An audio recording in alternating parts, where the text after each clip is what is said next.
যারা বিগত দিনে আলেমদের উপরে নির্যাতন করলো ওদেরকে কোরআনের ভাষায় জালেম বলে। কি বলে? জালেম কারা চিনবেন আপনার উদাহরণ দিলে। ফেরাউন আলেম ছিল না জালেম ছিল? নমরুদ আলেম না জালেম? আবু জাহেল, আবুল আহাব এরা আলেম ছিল না জালেম ছিল?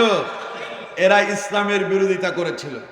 নবীজি বলেছেন হাদিসের ভেতরে, রাসূলুল্লাহ বলেছেন যে আবু জাহেল, আবুল আহাব, নমরুদ, ফেরাউনরা বিদায় নিয়েছে, যোগে যোগে ফেরাউন নমরুদ তৈরি হবে। কথা কন না কেন? এখন তো আর কোরআন নাজিল হবে না। এখন যদি কোরআন নাজিল হতো, ওই সমস্ত লম্পটদের নাম, যেমন নমরুদ, ফেরাউনের ঘটনা আল্লাহ কোরআনে তুলে ধরেছেন।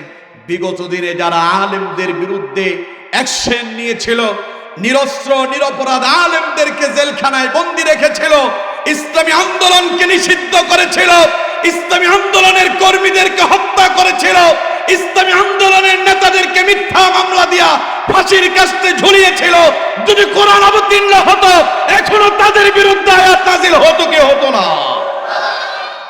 এখন এই কথা বললে মিয়া সাহেব আপনার মন খারাপ হয় কেন? বোঝা যায় আপনি কোরআন মানতে পারেন না। কথা বল না কেন? এই কোরআন এটা কি সারা পৃথিবীর সবার জন্য না মুমিনদের জন্য? সবার জন্য কোরআন, কিন্তু এটা মুমিনদের গাইডলাইন। এখন আপনি আমি আমরা মুমিন না অমুমিন? মুসলমান না কাফের? আমরা মুমিন না মুনাফিক? সবাই বলেন মুমিন না মুনাফিক? মুনাফিক এই কোরআন সহ্য করতে পারে না, কিন্তু মুমিনে কোরআনের আলোচনা শুনলে জীবন বিলায় দিতে রাজি আছে না নাই? বুঝা যায়? আপনার ভেতরে যদি জ্বালা পড়া হয়, বুঝতে হবে আপনি মুনাফিকের খাতায় নাম লিখে ফেলেছেন। সুতরাং আপনাকে ফিরে আসতে হবে, আপনাকে কোরআন মেনে চলতে হবে। আপনি যদি কোরআন না মানেন, কোরআনের অসুবিধা হবে না। কোরআন না মানার কারণে আপনি জাহান্নামের কীট হয়ে যাবেন, ঠিক না? সুতরাং কোরআনের কথা রাজনীতি বলে বন্ধ করার চেষ্টা করবেন না। আল্লাহ বুঝার তৌফিক দান করুন। আলেমরা এখন যখন সেই জালেমদের কথা বলে, যারা আলেমদের উপরে নির্যাতন করছে, এখন আমার দেশের লোকেরাকে হুজুরের রাজনীতি করতেছে। যাই হোক, আলহামদুলিল্লাহ আপনারা অপেক্ষা করছেন, তাই আপনাদেরকে কষ্ট না দিয়ে আমরা ভূমিকা লম্বা না করে ডাইরেক্ট কোরআনুল কারীমের আলোচনায় প্রবেশ করি। কি বলেন?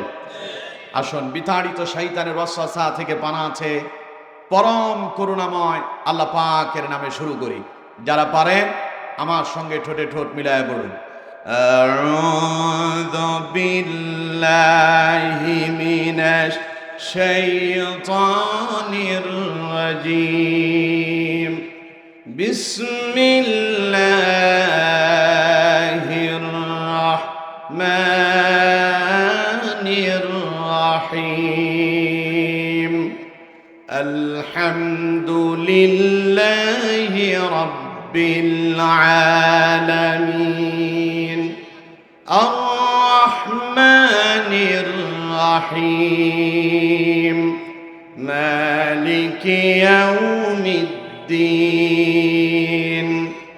ইয়্যাকা না'বুদু ওয়া ইয়্যাকা নাস্তাঈন, ইহদিনাস সিরাতাল মুস্তাকিম, সিরাতাল লাযীনা আন'আমতা আলাইহিম গায়রিল মাগদুবি আলাইহিম ওয়ালাদ-দাল্লিন। সবাই পড়ুন আমিন। এই সূরা পারেন না কারা কারা দেখে হাত তোলেন। পারেন সবাই? পড়েন আলহামদুলিল্লাহ। এটা পারবে না এমন কোন মুসলমান থাকতেই পারে না, কারণ রাসূলুল্লাহ বলেছেন লা সালাতা ইল্লা বিফাতিহাতিল কিতাব, এর নাম হলো সূরা ফাতিহা। এই সূরা ফাতিহা ছাড়া নামাজই হয় না, ঠিক না? প্রতিদিন প্রতি ওয়াক্ত নামাজে দাঁড়ালে প্রতি রাকাতে যেই সূরাটা আমাদেরকে পড়তে হয় ওই সূরার নাম, সবাই বলতে হবে ওই সূরার নাম। যেই মুসলমান বলবে এই সূরা পারি না, বুঝতে হবে ওইটা নামাজি না, ঠিক না? কারণ আমার দেশের ছোট্ট শিশুটা যখন সর্বপ্রথম মুক্তবে যায়, মাওলানা সাহেব, হুজুর অথবা মুক্তবের শিক্ষক তাকে প্রথম যেই সূরাটা শিক্ষা প্রদান করেন, যেই সূরা দিয়া তিলাওয়াত শুরু করেন, ওই সূরার নাম সূরাতুল ফাতিহা। ফাতিহা শব্দের অর্থ হলো সূচনা। ফাতিহা শব্দের অর্থ কি? এটা দিয়ে কোরআনুল কারীমের সূচনা হয়েছে। সুবহানাল্লাহ বললেন না? কোরআনুল কারীমের প্রথম সূরা, ওই সূরার নামই সূরাতুল ফাতিহা। আমার বন্ধুগণ, এটি শুধু কোরআনুল কারীমের যে প্রথম সূরা তা নয়, বরং পরিপূর্ণভাবে সর্বপ্রথম যেই সূরাটা পরিপূর্ণভাবে নাজিল হয়েছিল, ওই সূরার নামই হলো সূরাতুল ফাতিহা। সুবহানাল্লাহ বলেন। আমার বন্ধুগণ, এই সূরা ফাতিহা শুধু সূরা ফাতিহাই নয়, এই সূরা ফাতিহাকে বলা হয় ফাতিহাতুল কিতাব অথবা ফাতিহাতুল কোরআন, যার অর্থ হলো কোরআনের সূচনা, অর্থাৎ কোরআনুল কারীম যা দিয়ে স্টার্ট হয়েছে। আমার বন্ধুগণ, এই সূরার ভেতরে আল্লাহ রাব্বুল আলামিন এত বরকত ঢেলে দিয়েছেন, যতবার শুনবেন ততই মজা আছে না নাই? পৃথিবীর একটা গান আপনি কয়বার শুনবেন? আমার দেশে একটা গান বের হয়, 2, 4, 5 দিন 10 দিন সব ছেলেদের মুখে মুখে শোনা যায়। একবার একটা বের হইছে সাদা সাদা কালা কালা, নাকি আরো কত কি হাবিজাবি, 2-4 দিন শোনা যায়, এরপরে আর এগুলো শোনা যায় না। কিন্তু কোরআনুল কারীমের এই সূরা আপনাদের মসজিদের ইমাম সাহেব প্রতিদিন পড়েন। আপনি যখন বাজারের মসজিদে চলে যাবেন, ইমাম সাহেব তিনিও একই সূরাই পড়েন। মাইজ দিয়ে আপনারা বড় মসজিদে চলে যান, সেখানকার ইমাম সাহেবও একই সূরা পড়ে, কিন্তু এক এক মসজিদের এক এক ইমাম সাহেবের তিলাওয়াতের মজাও এক এক রকমের, আছে না নাই? আরো জোরে বলেন, আছে না নাই? এই সূরাতে যিনি মধু ঢেলে দিয়েছেন তিনি কে? আমার বন্ধুগণ, বিশ্ব নবী জনাব মুহাম্মদুর রাসূলুল্লাহ সাল্লাল্লাহু আলাইহি ওয়াসাল্লাম বলেছেন, যায়িনুল কুরআন বিআসওয়াতিকুম। কোরআন কি যত সুন্দর করে পড়া হয়, কোরআনুল কারীমের সৌন্দর্য তত বেড়ে যায়। গান একটা একবার, 2 বার, 3 বার, 5 বার, 1 দিন, 2 দিন, 5 দিন, 10 দিন শোনার পরে বিরক্তি এসে যায়, ওটা আর শুনতে মনে চায় না।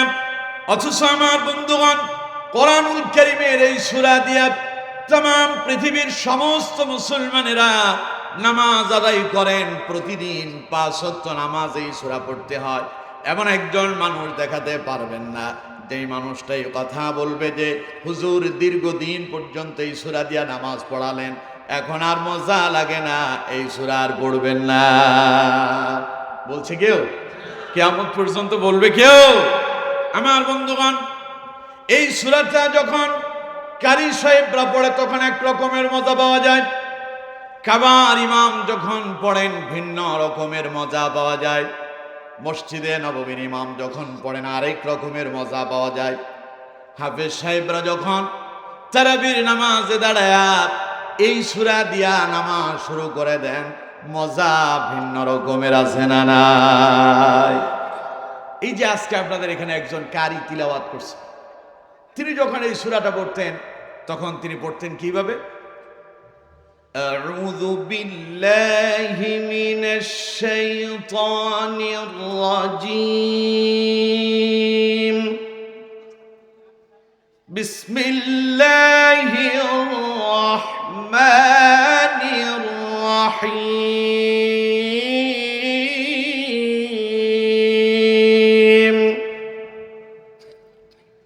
আলহামদুলিল্লাহি রাব্বিল আলামিন, আর রাহমানির রাহিম, মালিকি ইয়াউমিদ্দিন, ইয়াকা না'বুদু ওয়া ইয়াকা নাস্তাঈন, اهدنا الصراط المستقيم، صراط الذين أنعمت عليهم غير المغضوب عليهم ولا الضالين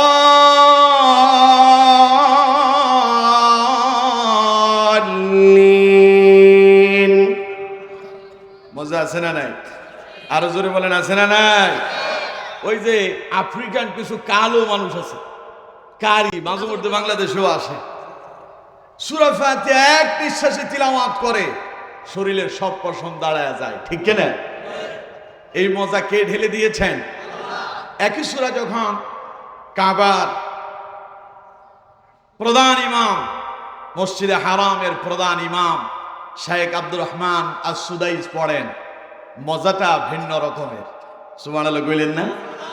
তিনি যখন পড়েন তখন মজাটা এমন হয়, বিসমিল্লাহির রহমানির রহিম, আলহামদুলিল্লাহি রাব্বিল আলামিন আর রহমানির রহিম মালিকি ইয়াউমিদ্দিন ইয়্যাকা না'বুদু ওয়া ইয়্যাকা নাস্তাঈন ইহদিনাস সিরাতাল মুস্তাকিম صراط الذين أنعمت عليهم غير المغضوب عليهم ولا الضالين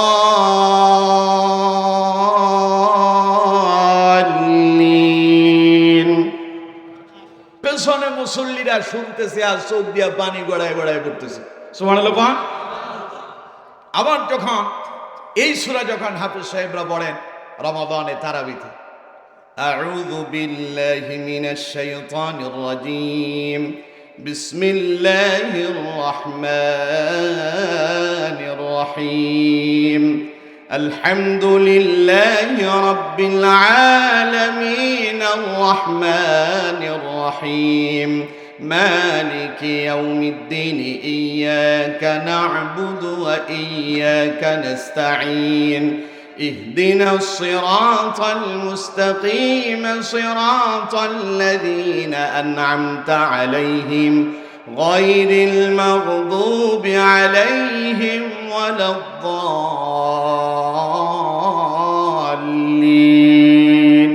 পড়েন আমিন। মজা আছে না নাই? আরো আস্তে কোন মজা আছে না নাই? এমন মধু আল্লাহ পাক ঢেলে দিয়েছেন, যারা নামাজে বিনয়ী হয়, ওরা যখন তারাবির নামাজ 20 রাকাত আদায় করে, প্রথম 6 দিনে 1.5 পারা পরে 1-1.5-2 ঘন্টা সময় লাগে, কোন দিক দিয়ে যে সময় যায় তারা টেরই পায় না, ঠিক কিনা? আর যারা প্রতিদিনের মুসল্লি না, রমাদানে প্রথম দিন আসে, তারাবিতে আইসা হাফেজ সাহেবের তিলাওয়াত শুইনা প্রথম 2-4 দিন পাওয়া যায়, মাঝখানে আবার 18-20 দিন তারে নিখোঁজ হয়ে যায়, এরপরে 27 রজনীতে যেই দিন খতমে কোরআন, আজকের এটার সমাপ্তি ঘটবে, সেই দিন আবার মসজিদ পুরে যায়, ঠিক কিনা?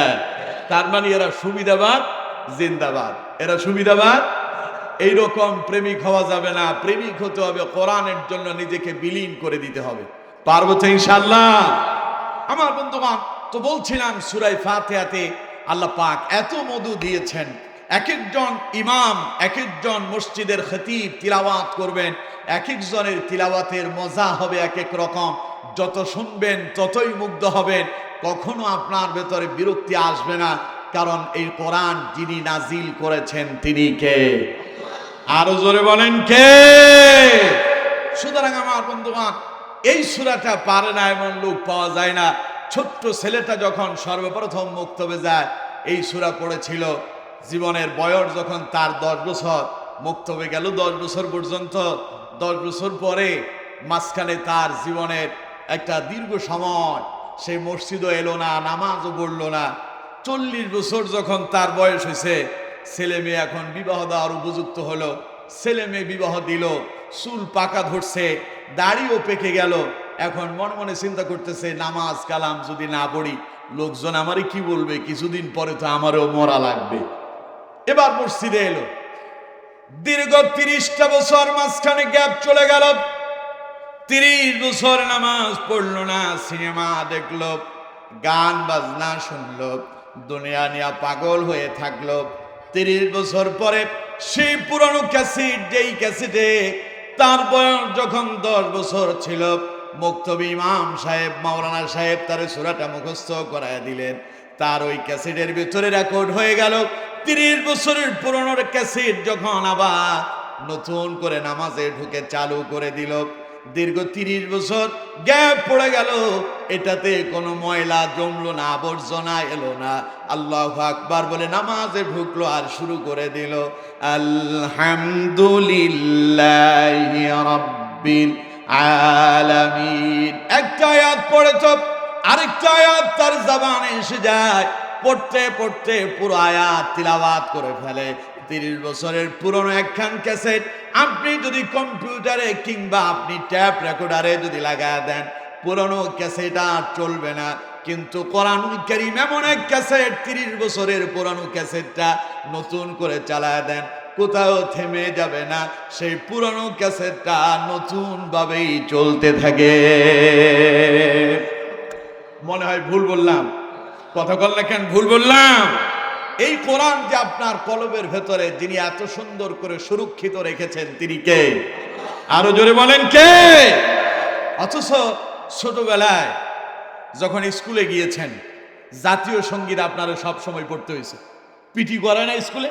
পিটির আগেই, পিটিতেই আপনাকে ওই সঙ্গীত বলতেই হবে, বাধ্যতামূলক, প্রতিদিন পড়ছেন। কিন্তু এখন যদি আপনারা জিজ্ঞাসা করা হয় দেশের শ্রেষ্ঠ সঙ্গীত, জাতীয় সঙ্গীত বলেন তো দেখি, কে বলতে পারবেন? আমার মনে হয় আমার এখানে উপস্থিত জনতা যা আছে, ইল্লা মাশাআল্লাহ 2-1 জন ছাড়া আর কেউ পারবে বলে আমার মনে হয় না, ঠিক কিনা? যারা এখনো ছাত্র, এখনো পড়ে, ওরে জিজ্ঞাসা করে দেখেন, ও পারবে না। কিন্তু কোরআনুল কারীম এই কলবের ভেতরে যিনি এত সুন্দর করে সেট করে দিলেন, তিনি কে? অথচ সেই আল্লাহরে আমরা চিনতে পারলাম না, সে কোরআন চিনতে পারলাম না। ওই কোরআনের কথাকে আমরা যখন নিজের বিপক্ষে যায়, তখন রাজনীতি বলে চালায় দেয়, ঠিক কিনা? কথা কন না কেন, ঠিক কিনা? বিগত দিনের ইতিহাস দেখেন, এ কোরআনুল কারীম দিয়ে কথা বলার পরে এক শ্রেণীর মানুষের চেহারা মলিন হয়ে যেত। মাঝে মধ্যে কোরআনের মাহফিলে তারা বাধাও দিত। শুধু কোরআনের মাহফিলে বাধা দেয় নাই, আলেমরা কোরআনের হক কথা বলার কারণে তাদের গাড়িতে ভাঙচুর হয়েছে, ওদেরকে ধরে রক্তাক্ত করানো হয়েছে এবং জেলখানায় বন্দি করে দিনের পর দিন কষ্ট দেওয়া হয়েছে। শুধু তাই নয়, যেই মানুষটা জীবনের 50 বছর আল্লাহর কোরআনের দাওয়াত দিলেন, আমাদের সেই কোরআনের পাখি, যার কোরআনের আলোচনা শুনে হাজারের অধিক মুসলিম কালেমা পড়ে মুসলমান হলো, বেঈমান আল্লাহওয়ালাতে পরিণত হলো, বেনামাজি নামাজিওয়ালা হলো, সেই কোরআনের পাখি আল্লামা দেলওয়ার হোসেন সাইদি রাহিমাহুল্লাহকে 13টা বছর জেলখানায় বন্দি রেখে দুনিয়া থেকে তারা বিদায় করে দিয়েছিল, ঠিক কিনা? আজ সেই কথাও বললে আমার দেশের কিছু কিছু মানুষের মন খারাপ হয়। এখনো আছে এইরকম মুনাফিক, আপনাদের নোয়াখালীতে নাই, আপনাদের জামাল, এটা কি জামালপুর, জামালনগরে নাই, না না না নাই। কোরআন শুনতে মজা লাগে, কোরআনের ব্যাখ্যা মজা লাগে না, এরকম আছে না নাই? কোরআনের কথা বললেই ওরা কয় যে এই হুজুর রাজনীতি শুরু করছে। মিয়া সাহেব, রাষ্ট্রনীতি রাসূলুল্লাহ করেন নাই? কথা বল না কেন? নবী রাষ্ট্র পরিচালনা করেন নাই, নবী পার্লামেন্ট চালান নাই, সাহাবাই কেরাম রাষ্ট্র পরিচালনা করেন নাই। শুধু রাষ্ট্র পরিচালনা করা এটা কোনো সুন্নাত মুস্তাহাব বিষয় নয়। রাষ্ট্র নিয়ে কথা বলা আলেমদের জন্য এবং মুমিনদের জন্য এটা ফরজ একটি ইবাদতের নাম, ঠিক কিনা? এটাকে যারা রাজনীতি বলে বুঝতে হবে ওদের মাথায় গোপন ধরেছে, এই জন্য কোরআনের কথাকে রাজনীতি বলে বন্ধ করতে চায়, ঠিক কিনা? আলেমদের উপরে নির্যাতন হয়েছে, তখন আপনি কোথায় ছিলেন? কোথায় ছিলেন তখন আপনি? এখন রাজনীতি বলেন। রাসূল রাষ্ট্র পরিচালনা করেছেন, সুতরাং রাষ্ট্র পরিচালনা করা এটা রাজনীতি যদি হয়, বুঝতে হবে এই রাজনীতি আমাদেরকে করা লাগবে, ঠিক কিনা? আল্লাহ বুঝার তৌফিক দান করুন। রাগ করছেন কারা কারা? হাত তোলেন তো দেখি। কেউ রাগ করেন নাই? খুশি হয়েছেন সবাই? তাইলে কোরআন মানার দরকার আছে না নাই? আরো জোরে বলেন, আছে না না? আল্লাহ পাক এই কোরআনের উপরে আমরণ টিকে থাকার তৌফিক আমাদেরকে দান করুন, পড়ুন আমিন।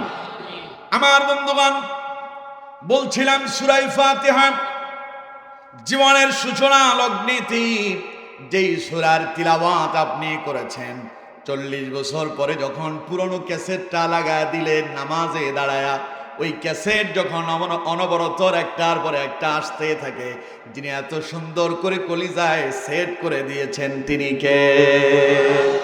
আমার বন্ধুগণ, এই সূরা শুধু সূরাই নয়, বুখারীতে এই সূরার 25টা নাম দেওয়া হয়েছে। কয়টা?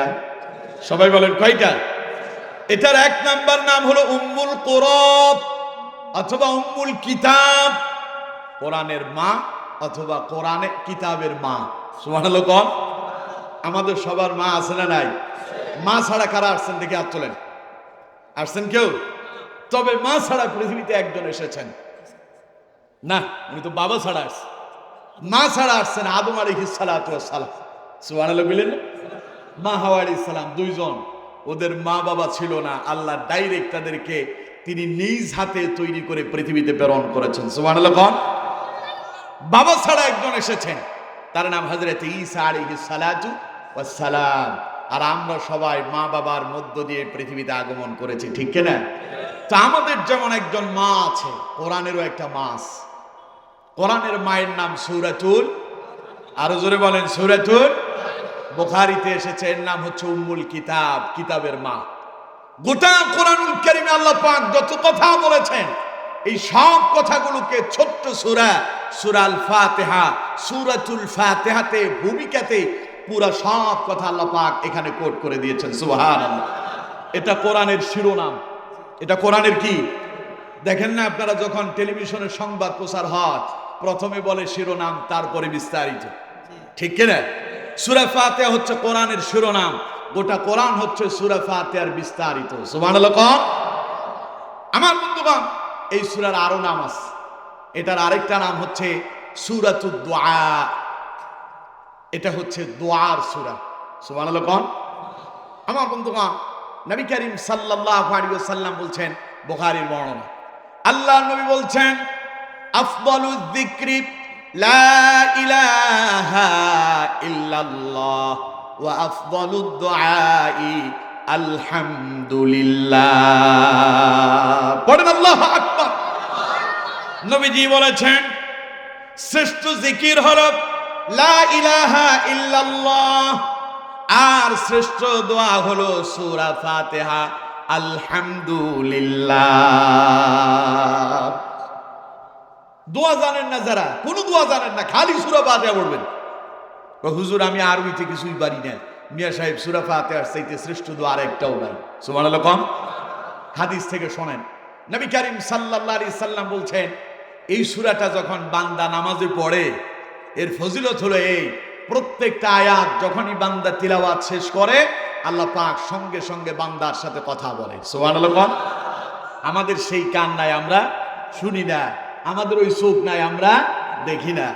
আল্লাহ নবী বলছেন, বান্দা যখন নামাজে দাঁড়িয়ে যায়, নামাজে দাঁড়িয়ে আল্লাহর বান্দা যখন পড়ে আলহামদুলিল্লাহি রাব্বিল আলামিন, সঙ্গে সঙ্গে আল্লাহ পাক জবাব দেন।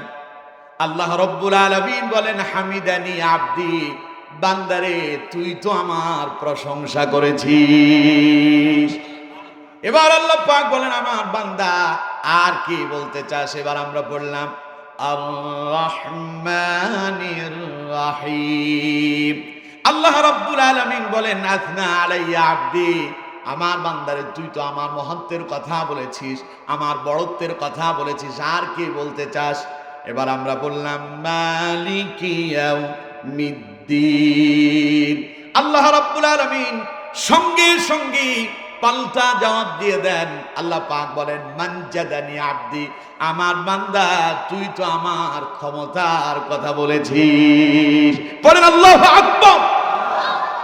এরপরে আপনি বলেন ইয়াকা না'বুদু ওয়া ইয়াকা নাস্তাঈন, তখন আল্লাহ পাক বলেন হাযা বাইনি ওয়া বাইনা আব্দি, আমার বান্দা, এটা তো আমার আর তোর সাথে একটা সেতু বন্ধন হয়েছে, কানেক্টেড হয়েছে, তার মানে তুই আমার বান্দা, আমি তোর রব আল্লাহ।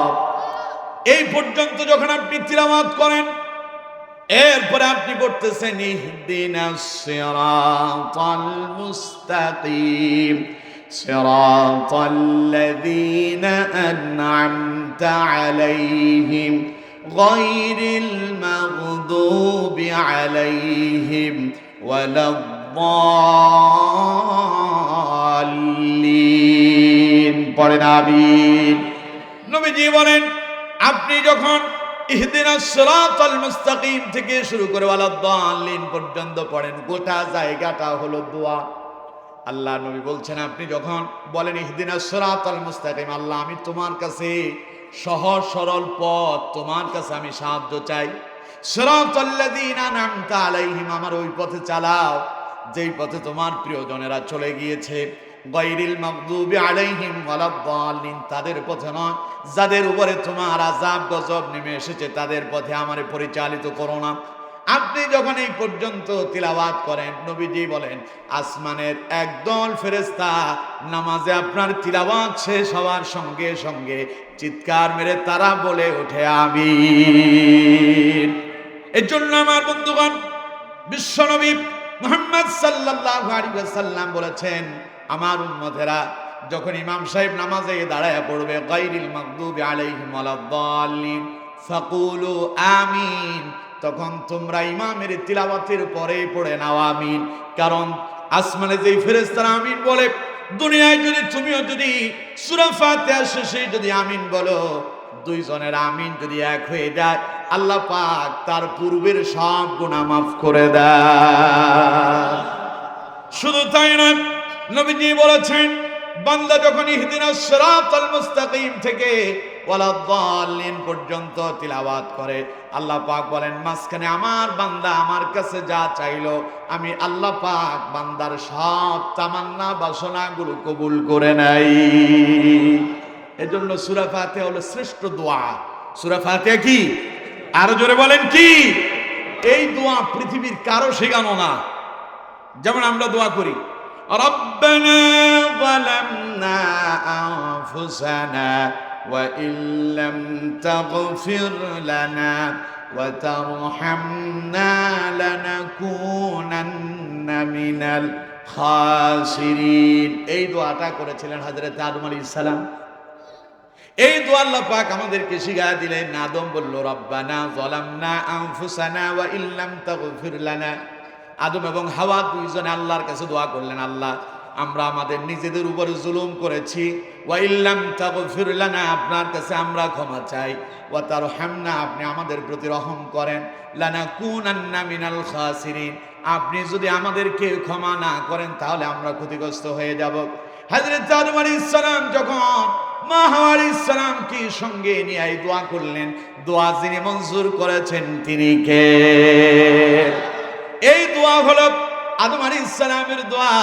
আর আমাদের নবী একখান দোয়া করতেন, তা হলো রব্বানা আতিনা ফিদ দুনিয়া হাসানাতাও ওয়া ফিল আখিরাতি হাসানাতাও ওয়া কিনা আযাবান নার। হে আমাদের রব, রব্বানা, হে আমাদের রব, আমাদের প্রতিপালক, আতিনা ফিদ দুনিয়া হাসানা, হে আমাদের রব আপনি আমাদেরকে দুনিয়ার কল্যাণ দান করেন, ওয়া ফিল আখিরাতি হাসানা, পরকালের কল্যাণ দান করেন, ওয়া কিনা আযাবান নার, আর আমাদেরকে জাহান্নামের আযাব থেকে মুক্তি দান করেন। এগুলো হলো নবীদের দোয়া। আরো অসংখ্য দোয়া নবীরা করেছেন, কিন্তু আল্লাহ পাক নিজেই তার বান্দাদেরকে দোয়া শিখিয়ে দিলেন, আমার বান্দারে দোয়াটা এইভাবে করো, ইহদিনাস সিরাতাল মুস্তাকিম সিরাতাল্লাযীনা আন'আমতা আলাইহিম গায়রিল মাগদুবি আলাইহিম ওয়ালাদ-দাল্লিন। পড়েন আমিন। আদম আলাইহিস সালাম আল্লাহর কাছে তওবা করছেন হেদায়েতের পথে চলার জন্য। বললেন যে আমরা যদি আপনি মাফ না করেন তাহলে আমরা ক্ষতিগ্রস্ত হয়ে যাব। এখানে আল্লাহ বলছেন বান্দা দোয়া করে ইহদিনাস সিরাতাল মুস্তাকিম, আল্লাহ তুমি আমারে সহজ সরল সঠিক পথে চালাও। তার মানে সব নবীদের দোয়া এখানে একসাথে ঢুকে গেছে। সুবহানাল্লাহ। আল্লাহ বলছেন দোয়াটা এইভাবে করো, সিরাতাল্লাযীনা আনআমতা আলাইহিম, হে আমাদের রব তুমি যাদের প্রতি সন্তুষ্ট তাদের পথে আমাদেরকে চালাও। সব নবীদের পথে আল্লাহ আমাদেরকে চালাও, কারণ নবীরা আল্লাহ ছিলেন নবীদের প্রতি সন্তুষ্ট, আর নবীরাও আল্লাহর প্রতি ছিলেন সন্তুষ্ট। সুবহানাল্লাহ। তাহলে সব নবীদের দোয়া আছে না নাই? আরো জোরে বলেন আছে না নাই? আল্লাহ দোয়া শিখিয়ে দিচ্ছেন, আমার বান্দারে দোয়া করো গায়রিল মাগদুবি আলাইহিম ওয়ালাদ-দাল্লিন। আমার বান্দা দোয়া করে এইভাবে, আল্লাহ আমারে তাদের পথে পরিচালিত করো না যাদের উপরে তোমার অসন্তুষ্টি, যাদের উপরে তোমার লানত গজব এসেছে। তার মানে ফেরাউন, নমরুদ, হামান, কামান, আবু জাহেল, আবুল আহাব, উতবা, সাইবা, মুগিরারা, তাম পৃথিবীতে যত জালেম ছড়িয়ে ছিটিয়ে আছে ওদের পথে আমাদেরকে তুমি পরিচালিত করো না। তার মানে আল্লাহর শিখানো এক দোয়ার ভেতরে সব দোয়াগুলো আছে না নাই? সুতরাং এই জন্য আল্লাহ নবী বলেছেন আফদালুদ যিকরি লা ইলাহা ইল্লাল্লাহ ওয়া আফদালুদ দুআই আলহামদুলিল্লাহ। সবচাইতে শ্রেষ্ঠ জিকির হলো লা ইলাহা ইল্লাল্লাহ, আর সবচাইতে শ্রেষ্ঠ দোয়া হলো আলহামদুলিল্লাহ। পড়েন আল্লাহু আকবার। আমার কথা কি আপনারা অসন্তুষ্ট হচ্ছেন? সহজ দোয়া শিখিয়ে দিলাম, পারেন না এমন কেউ নাই, নামাজ পড়েই দোয়া করবেন, পারবেন তো ইনশাআল্লাহ? আল্লাহ তৌফিক দান করুন, বলুন আমিন। আমার বন্ধুগণ, চাইলে সূরা ফাতিহার এক নাম, ফাতিহা হলো সূচনা, কোরআন এই দিয়েই শুরু হয়েছে। সূরাতুল উম্মুল কোরআন বা উম্মুল কিতাব, এটা হচ্ছে কোরআনের মা। এবার বললাম সূরাতুদ দুআ, এটা হলো শ্রেষ্ঠ দোয়া। এর আরো একখান নাম আছে, নাম হলো সূরাতুশ শিফা, অর্থাৎ সুস্থতা দোয়া। সুবহানাল্লাহ। কোন আপনারা অনেকে চিন্তা করতেছেন কি কয় এসব, নাফা, প্যারাসিটামল, তারপরে অ্যান্টিবায়োটিক, আরো কত কি হাবিজাবি, খাওয়ার পরেও তো সুস্থ হই না, সূরা ফাতিহা দিয়ে বুঝি সুস্থ হওয়া যায়? হাদিস থেকে শোনান, নবী করিম সাল্লাল্লাহু আলাইহি ওয়াসাল্লামের একজন সাহাবী, নাম হচ্ছে হযরতে আবু সাঈদ খুদরি রাদিয়াল্লাহু তাআলা আনহু, তিনি এই হাদিসটি বর্ণনা করছেন। হযরতে আবু সাঈদ খুদরি রাদিয়াল্লাহু তাআলা আনহু বলছেন যে নবী করিম সাল্লাল্লাহু আলাইহি সাল্লামের কিছু সাহাবী একটা সফরে বের হলো। তারা মরুভূমিতে দীর্ঘ পথ অতিক্রম করার পরে তারা ক্লান্ত, পরিশ্রান্ত, ক্ষুধার্ত, তৃষ্ণার্ত, পিপাসিত। তারা তাদের ক্লান্তি দূর করার জন্য মরুভূমিতে তাঁবু টানালো। মরুভূমিতে তারা বিশ্রাম করতেছে। প্রতিমধ্যে ওই এলাকার ওই কওমের একজন লোক চিৎকার করে করে বলতেছে, এই তাঁবুতে এমন কেউ কি আছে যে সাপে কামড় দেওয়া লোকের বিষ নামাতে পারে? এমন কেউ কি আছে? আমাদের গোত্রের নেতাকে সাপে কেটেছে, এলাকার লোকজন কেউ বাড়িতে নাই, সবাই মেলায় গিয়েছে, তোমাদের মাঝে এমন কেউ কি আছে যে তাকে সুস্থ করতে পারে? একজন সাহাবী বললেন, চলো কোথায় সে, আমি দেখতে চাই, আমাকে সঙ্গে নিয়ে যাও। সাহাবী সেখানে গেলেন। সেখানে গিয়ে সাহাবী ওই মানুষটা যার সাপে কেটেছে আধ মরা হয়ে মানুষটা মরে পড়ে আছে, দেহটা নিথর হয়ে পড়ে আছে, শরীরটা কালো হয়ে গেল, বিষাক্ত সাপে তারে কেটেছে। তিনি অপেক্ষা করছেন কখন তার মৃত্যু আসবে। এমন সময় সাহাবী সেখানে উপস্থিত হলেন। সাহাবী সূরা ফাতিহা পড়ে তার ফু দিলেন, ওই মৃত শয্যায় ব্যক্তিটা জীবিত হয়ে উঠে বসে গেল। ওই গোত্রের নেতা খুশি হইয়া তারে ক্ষুদ্র একটা ছাগলের পা, অর্থাৎ কয়েকটা ছাগল দান করলো, সাথে কিছু পানিও দিল। সাহাবী এগুলো নিয়ে যখন আবার তাঁবুতে ফিরে এলো, আরো অসংখ্য সাহাবীরা সেখানে আছে না, কথা কয় না, আছে না নাই? এখন সেখানে যখন ফিরে এলো, আসার পরে অন্য অন্য সাহাবীরা বলতেছে, তুমি এই ছাগল এই পানি পেলে কই? ওই যে একটা লোকের সাপে কাটছে, তারে আমি ফু দিছি, সে সুস্থ হয়েছে, তাই খুশি হয়ে এগুলো আমার সে উপহার দিয়েছে। উপস্থিত সাহাবায়ে কেরাম বললেন যে না, তুমি কোরআন বিক্রি করে দিয়েছ, আমরা এটা খাবো না যতক্ষণ পর্যন্ত রাসূলুল্লাহ এটার সমাধান না দেব। আমার বন্ধুগণ, সাহাবাই কারাম কেউ এটা ধরলেন না। সাহাবাই কারাম যখন মদিনায় ফিরে এলেন, রাসূলুল্লাহর কাছে যখন ফিরে এলেন, সাহাবী উপস্থিত, সাহাবীরা সবাই ওই সাহাবীর বিরুদ্ধে রাসূলুল্লাহর কাছে অভিযোগ করলো। নবীজি সাহাবীকে ডাক দিলেন, আমার সাহাবী এই দিকে আসো। সাহাবী এলেন, রাসূলুল্লাহ জিজ্ঞাসা করলেন, ঘটনা খুলে বলো, তুমি কি করেছিলে? সাপে কাটা মানুষটারে তুমি কি পড়ে ফু দিয়েছ? ওই সাহাবী বললেন, হুজুর আমি তো কোনো দোয়া জানি না, আমি কোনো মন্ত্র জানি না, আমি কোরআনুল কারীমের শ্রেষ্ঠ সূরা ফাতিহা পড়ে তারে ফু দিয়েছি, আল্লাহ তারে সুস্থ বানায় দিছে।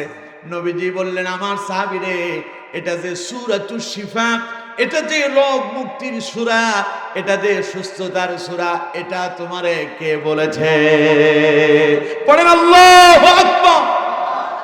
নবীজি বললেন, আমার সাহাবী টেনশন করো না, হাদিয়া তুমি যা পেয়েছো ওখান থেকে নিজেরাও খাও, অবশিষ্ট যদি কিছু থাকে আমি রাসূলকেও তোমরা হাদিয়া হিসাবে দাও। খালি ডাক্তারের কাছে গেলে পয়সা দেয়, ভিজিট লিখে দেয়, ঢুকলে 1000 টাকা। পেটে ব্যথা হইছে, ডাক্তারের কত ওষুধ খাইলো, কাম হইল না। মাথার ব্যথা যায় না, ডাক্তার দেখাতে দেখাতে বেহুশ হয়ে গেছে।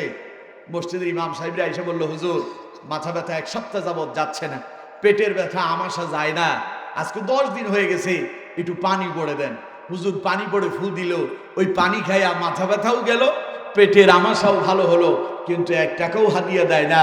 হাদিয়া তো দেয় না, বরং হুজুর যদি বলে কিছু হাদিয়া তৌফা দেওয়া দরকার আছে, কয় যে আমাদের হুজুরটা অত্যন্ত লোভী, এটা এত ভালো না, ঠিক কিনা? অথচ নবী বললেন, আলহামদুলিল্লাহ, যা নিছো অসুবিধা নাই, নিজেও খাও, আমাদেরকেও দাও। আলহামদুলিল্লাহ বললেন না? এই দেশের গায়ক গায়িকা, নায়ক নায়িকা, নর্তকীরা গান বাজনা করে টাকা নেয়, অসুবিধা নাই। খালি হুজুরেরা কোরআনের মাহফিলে এসে কথা বলে, হাদিয়া নিলেই আমার দেশের 1 শ্রেণীর মুসলমানদের চুলকানি আছে না নাই? আরো জোরে বলেন, আছে না নাই? এখানে এমন কিছু মানুষ থাকতে পারে কি পারে না? কথা কন না কেন, পারে কি পারে না? হাদিয়ার কথা কইলেই কয় যে বাপ রে বাপ, আল্লাহর কোরআনের কথা বলবে, আবার হাদিয়ার কি দরকার? তো কোরআনের কথা যখন হুজুর বলবে, আপনি কালেকশন করার কি দরকার? কন্ত সব ফ্রিতে চলবে, ঠিক কিনা? মাহফিলও ফ্রি, কোনো কালেকশন হবে না, হুজুররা আসবে, কোরআনের কথা বলে চলে যাবে, উনি যদি পারেন সময় দেবে। কিন্তু সেটা তো করতে পারেন না। আলেমদের নামে আপনারা হাজার হাজার লক্ষ লক্ষ টাকা কালেকশন করেন, সেই টাকা হুজুরদেরকে না দিয়া নিজেরা রেখে দেন। দেখা গেল হুজুর যে গাড়ি ভাড়া করে আসে তার সেই খরচটাও হয় না, কিন্তু উনি বলে যে হুজুর কন্ট্যাক্ট করতেছে, মিয়া সাহেব আপনি জানেন হুজুর আপনার এখানে আসছে, তার কত টাকা খরচ হয়? আপনারা এমন এমন কাজ করছেন যে কাজের কারণে তিনি বলতে বাধ্য হয়েছে। কোরআনের ময়দানে আলহামদুলিল্লাহ আমি 13 বছর, কত বছর? 13 বছর যাবৎ কোরআনের ময়দানে কথা বলছি। এমন এমন অনেক জায়গায় গিয়েছি, এখনো হাদিয়া পাই না, ওইটা বাকি থেকে গেছে। মাহফিল শেষে বললে যে হুজুর আপনার সাথে কালকে দেখা হবে, কিসের আর দেখা, আর ওদেরকে আমি আর দেখি নাই। আবার এমনও আছে মাহফিলে গিয়েছি, বললে যে হুজুর খামের ভেতরে আপনারে 20,000 টাকা দিছি, খাম খুলে দেখি যে 7,000 টাকা আছে।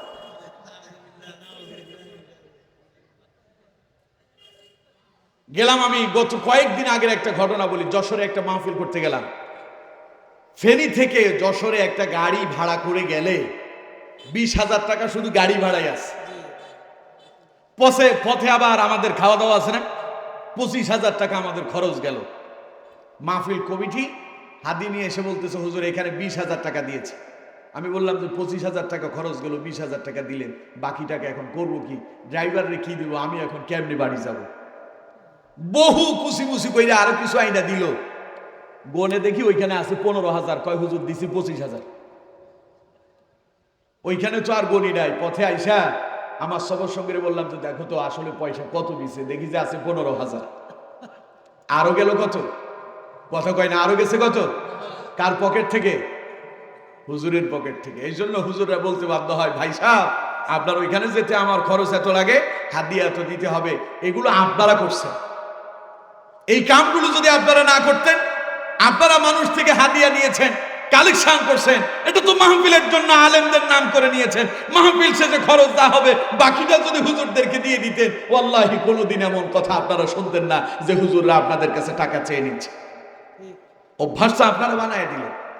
সুতরাং প্রয়োজন বেঁধে চেয়ে নাও জায়েজ আছে না নাই? সুতরাং আপনি ডাক্তারের কাছে গিয়ে খালি বললেন মাথা ব্যথা হয়, এই কথা বলার জন্য আপনারে 1000 টাকা 500 টাকা আপনারে ভিজিট দেওয়া লাগছে, এখনো ওষুধ কিনেন নাই, ওষুধ কিনে আরো 5000 টাকা খরচ করলেন, এখনো রোগ সারে নাই। ইমাম সাহেব পানি পড়ে দিল, ওই পানি খায় আপনি সুস্থ হয়েছেন। হুজুর রে 500 টাকা তো দূরের কথা, 50 টাকাও হাদিয়া দেয় না। এই জাতের লোকটা আমাদের নোয়াখালী মাইজ দিতে নাই। বাড়ি আমার বেশি দূরে না, ফেরি। মাইজদি সম্পর্কে, নোয়াখালী সম্পর্কে আমি অনেক বেশি জানি। রাগ করতেছেন আপনারা আমার বন্ধুগণ?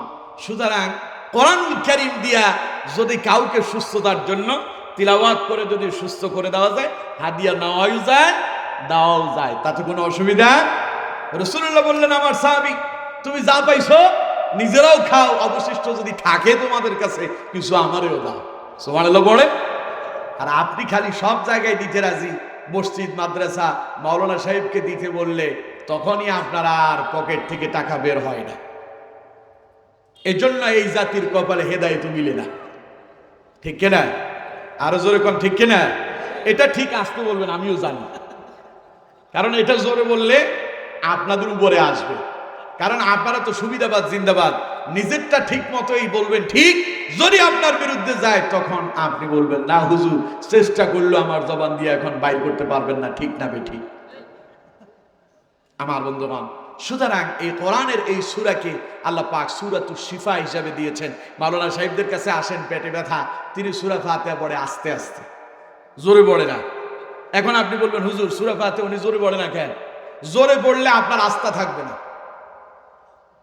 এটার একটা কৌশল আছে। আবার অনেক হুজুররা কয় যে হুজুররা এটা কৌশল করে পড়ে, মানে মানুষরা যেন যাই না যেন আমল না করে। না, মূল উদ্দেশ্য ওইটা না।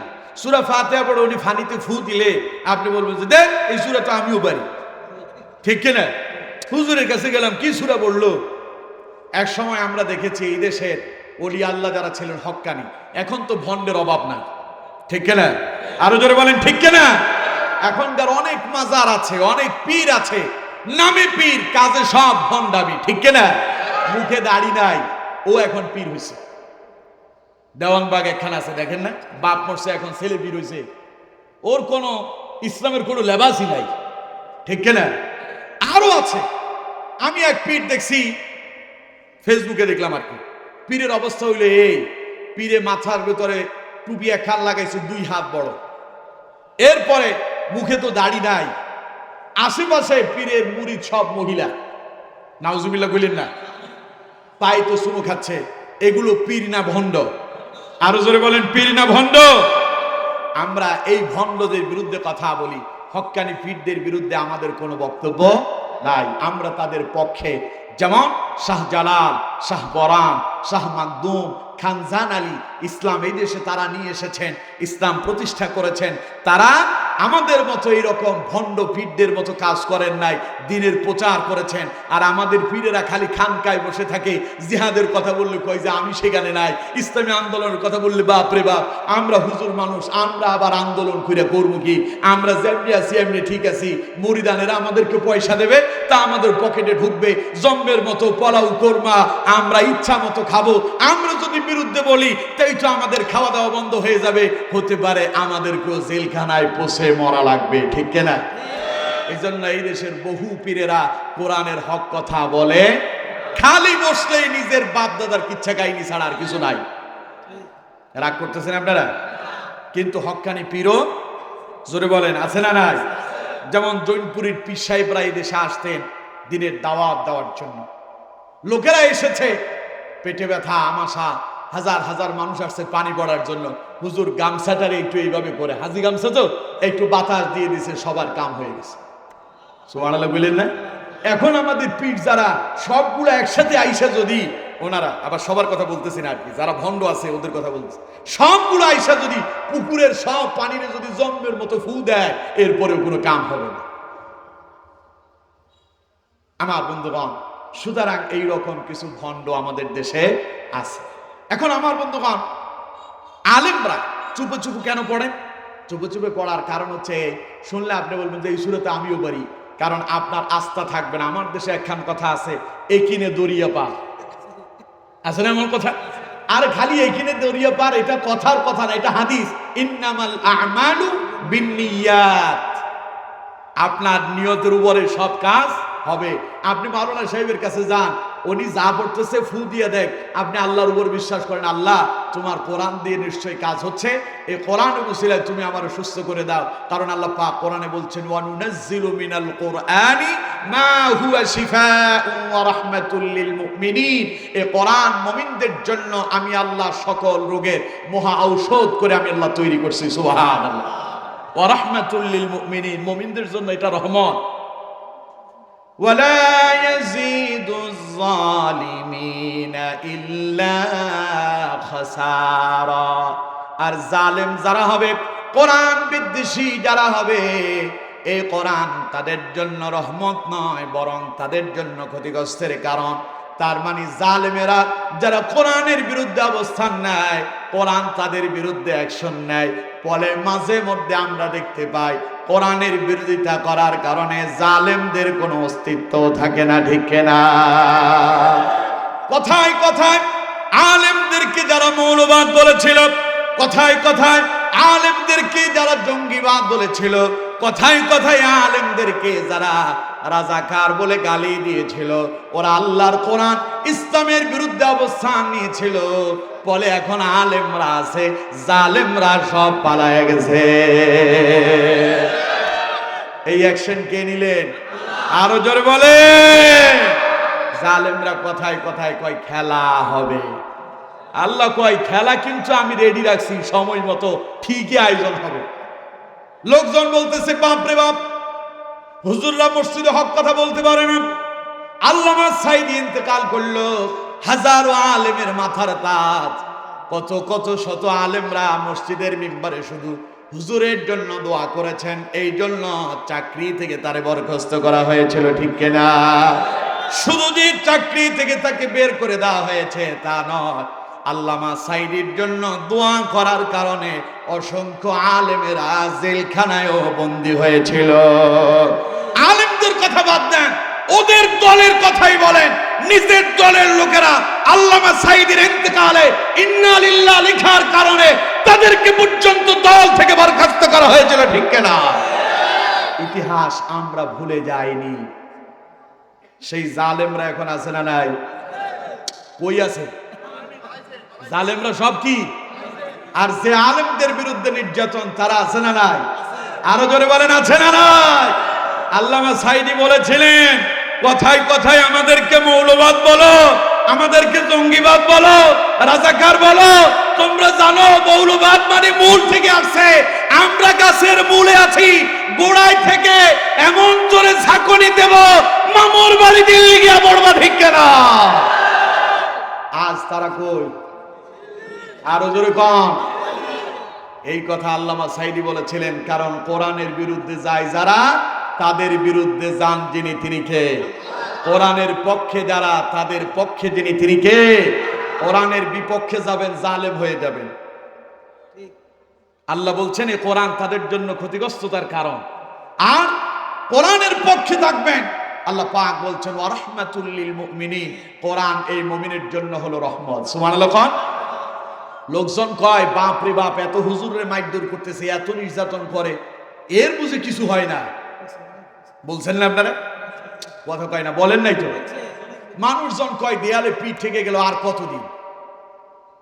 আল্লাহ রাব্বুল আলামিন বলছেন, দুনিয়ার মানুষরা শোনো, যখন নবীদের উপর এমন নির্যাতন এসেছিল, নিপীড়ন এসেছিল, নির্যাতনের মাত্রা যখন গভীর হয়েছিল, নবীরা পর্যন্ত বিপদে পড়ে বলেছিলেন মাতা নাসরুল্লাহ, আল্লাহ কখন তোমার সাহায্য আসবে?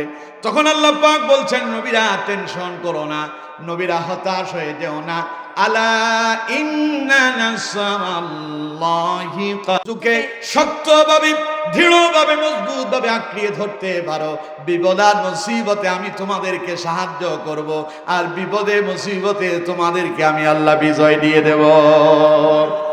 যেখানে বিশাল বিশাল বাহিনী, বিশাল বিশাল বড় দলেরা বাংলাদেশে ওদের কাছে কাবু হয়ে গেছে, ছোট্ট ক্ষুদ্র ছাত্ররা রাস্তায় নামলো, আল্লাহ ছোটদেরকে দিয়া ওই বিশাল বাহিনীকে পরাজিত করে দিল। না সুবহানাল্লাহ বাড়ি যায় বলেন? ওই সময় তো মিষ্টি দোকানের মিষ্টি একটাও রাখেন নাই, এখন সুবহানাল্লাহ বলতে অসুবিধা কোথায়? চিল্লায় পড়েন সুবহানাল্লাহ। আমার বন্ধুগণ, সুতরাং কোরআন কাদের জন্য? কারোর জন্য হবে রহমত, আর কোরআন কারোর জন্য হবে গজব। কোরআনের পক্ষে যারা, কোরআন তাদের পক্ষ নেবে, আর কোরআনের বিপক্ষে যাবে যারা, কোরআন তাদের বিপক্ষে চলে যাবে।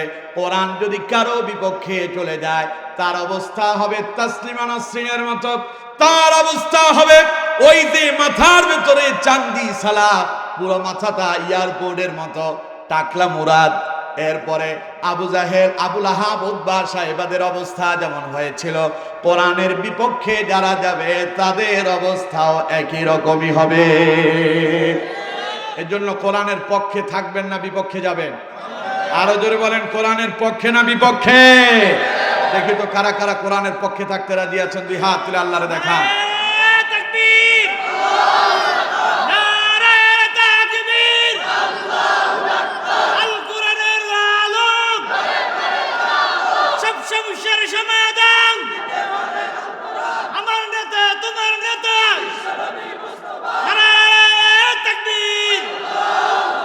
হাত কামান, আল্লাহ আমাদের হাতগুলো কবুল করুন, আমরা পড়ি আমিন।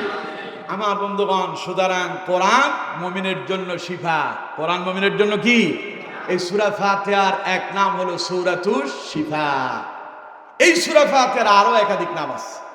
এর আরেকটা নাম হচ্ছে সূরাতুর রাহমা, এর আরেক নাম হলো সূরাতুল বারাকা, অর্থাৎ এতে আছে রহমত, এতে আছে বরকত। সুবহানাল্লাহ কোন?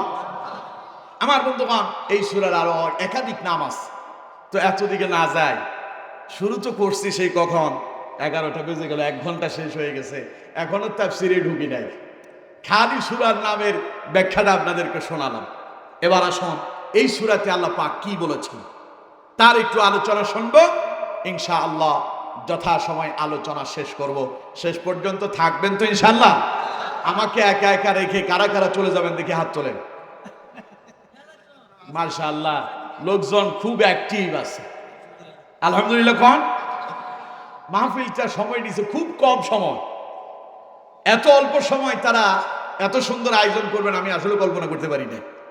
যদিও জায়গাটা একটু ছোট, কিন্তু আলহামদুলিল্লাহ আপনারা ছোট হলেও আপনাদের মনগুলো অনেক বড়, আলহামদুলিল্লাহ। কোন আমাকে যখন আব্দুল্লাহ আল মামুন জিহাদি সাহেব আমারও যখন ফোন দিল, আমি বললাম যে ভাই 18 তারিখে একটা ডেট আছে, আমি বিশ্রাম করতে চাই, এই ছাড়া আর কোনো অবস্থা নাই। কয় যে ওইটাই লাগবে, কারণ এই ছাড়া সভাপতি সাহেব নাকি থাকতে পারবে না। আমি বললাম যে ঠিক আছে, কিন্তু আগের দিন আমার প্রোগ্রাম গতকাল চুয়াডাঙ্গায় ছিল, সারা রাত গাড়িতে ছিলাম, বাসায় এসে পৌঁছালাম সকাল 8টায়। বাচ্চা একটা আছে ছোট, ও আমারে দেখলেই হয়েছে, আমার কি আর ঘুম যাইতে দেয়? আয়সা বললাম যে আব্বু একটু ঘুমায়, আমি ঢোকার সাথে সাথে ও চোখ খুলে আমারে দেখা জড়াইয়া ধরছে, আর কি আর ঘুমানো যায়, ও আর ঘুমাবে না। আমার বন্ধুবান সেখান থেকে এসে আপনাদের এখানে যখন আসলাম, এক কাপ চাও খেতে পারি না, একটু পানিও খেতে পারলাম না, ডাইরেক্ট এখানে চলে আসছে। না চা আমি খাই না আলোচনা চলাকালীন, আলহামদুলিল্লাহ এটা আমার লাগে না, পড়েন আলহামদুলিল্লাহ। ডাইরেক্ট কোরআনের ময়দানে এসে কোরআন থেকে আলোচনা শুরু করেছি। এই শক্তি, এই সামর্থ্য যিনি দিয়েছেন তিনি কে? সুতরাং আমার বন্ধুগণ, তাইলে আমি যেহেতু কষ্ট করতেছি, আপনারাও আমার সঙ্গে সেই কষ্টে শরীক হন কোরআনের জন্য। এটা ঠিক কিনা? এটা যদি কোরআনের জন্য যদি করতে পারেন, আল্লাহ আপনার প্রতি খুশি হয়ে যাবেন ইনশাআল্লাহ। বলেন ইনশাআল্লাহ। তাহলে এবার আসুন আল্লাহ পাক এই সূরাতে কি বলেছেন। এই সূরাকে আল্লাহ পাক 3 ভাগে ভাগ করেছেন। কয় ভাগ? সবাই বলেন কয় ভাগ? এই সূরার প্রথম 3টি আয়াত দয়াময় আল্লাহ তার নিজের জন্য নিয়েছেন। মাঝখানের একটি আয়াত বান্দা এবং আল্লাহর ভেতরে আল্লাহ পাক এটাকে সেতুবন্ধন করে দিয়েছেন, একটা কানেক্টেড, একটা সম্পর্ক তৈরি করে দিয়েছেন। শেষের 3টা আয়াত আল্লাহ তার বান্দার জন্য উপহার হিসেবে দিয়েছেন। সুবহানাল্লাহ। প্রথম 3 আয়াত আল্লাহ নিজের জন্য করে নিলেন। দেখুন আল্লাহ পাক কি বলছেন। আল্লাহ রাব্বুল আলামিন শুরু করলেন এইভাবে, আলহামদুলিল্লাহি রাব্বিল আলামিন। আল্লাহ পাক বললেন জাগতিক সমস্ত প্রশংসার একচ্ছত্র মালিক হলেন তিনি, যিনি গোটা পৃথিবীর সমগ্র বিশ্ব জগতের আসমান জমিনের একচ্ছত্র মালিক যিনি, তিনি। সুবহানাল্লাহ, বাড়ি যাবে। সবচাইতে বড় প্রশংসার একচ্ছত্র মালিক কে? আরো জোরে বলেন কে? আসমান কার? জমিন কার? আমরা কার? আল্লাহ বলছেন রব্বিল আলামিন। রব মানে কি? রব মানে না কয় আল্লাহ না, প্রতিপালক। মাওলানা সাহেব আছে। রব মানে প্রতিপালক। রব মানে কি? প্রতিপালক মানে যিনি লালন পালন করেন। আমাদেরকে কে খাবার দেয়? জোরে কন। মনে মনে চিন্তা করবেন, হুজুর আল্লাহ বুঝি আমাদেরকে দেয়? আমরা জমিনে কত কষ্ট করে চাষাবাদ করতেছি, ব্যবসা করতেছি, জমিনে বদলা দিচ্ছি, রিক্সা চালাই, ঠেলা গাড়ি চালাই, আল্লাহ কেমনি দেয়? আচ্ছা, যেই জমিনের ভেতরে ধান রোপণ করতেছেন, সিজন শেষে মনকে মন ধান নিয়ে আসেন, ওই জমিনটা একটু কেটে দেখেন তো একটা ধান পান কিনা। লাগাইছেন একটা, ওই একটার ভেতরে হাজারটা যিনি দেন তিনি কে? আরো জোরে বলেন কে? সিমের বিচি লাগালেন একটা, শীতকালীন তো সবজি সিম আসতেছে, লাগালেন একটা বিচি, ওই একটা বিচিতে হাজারটা সিম যিনি ধরায়া দেন তিনি কে? তাহলে রিজিক কে দেন? আমাদেরকে লালন পালন কে করেন? বেশি দূর যাওয়ার দরকার নাই, মায়ের পেটের কথা বলেন।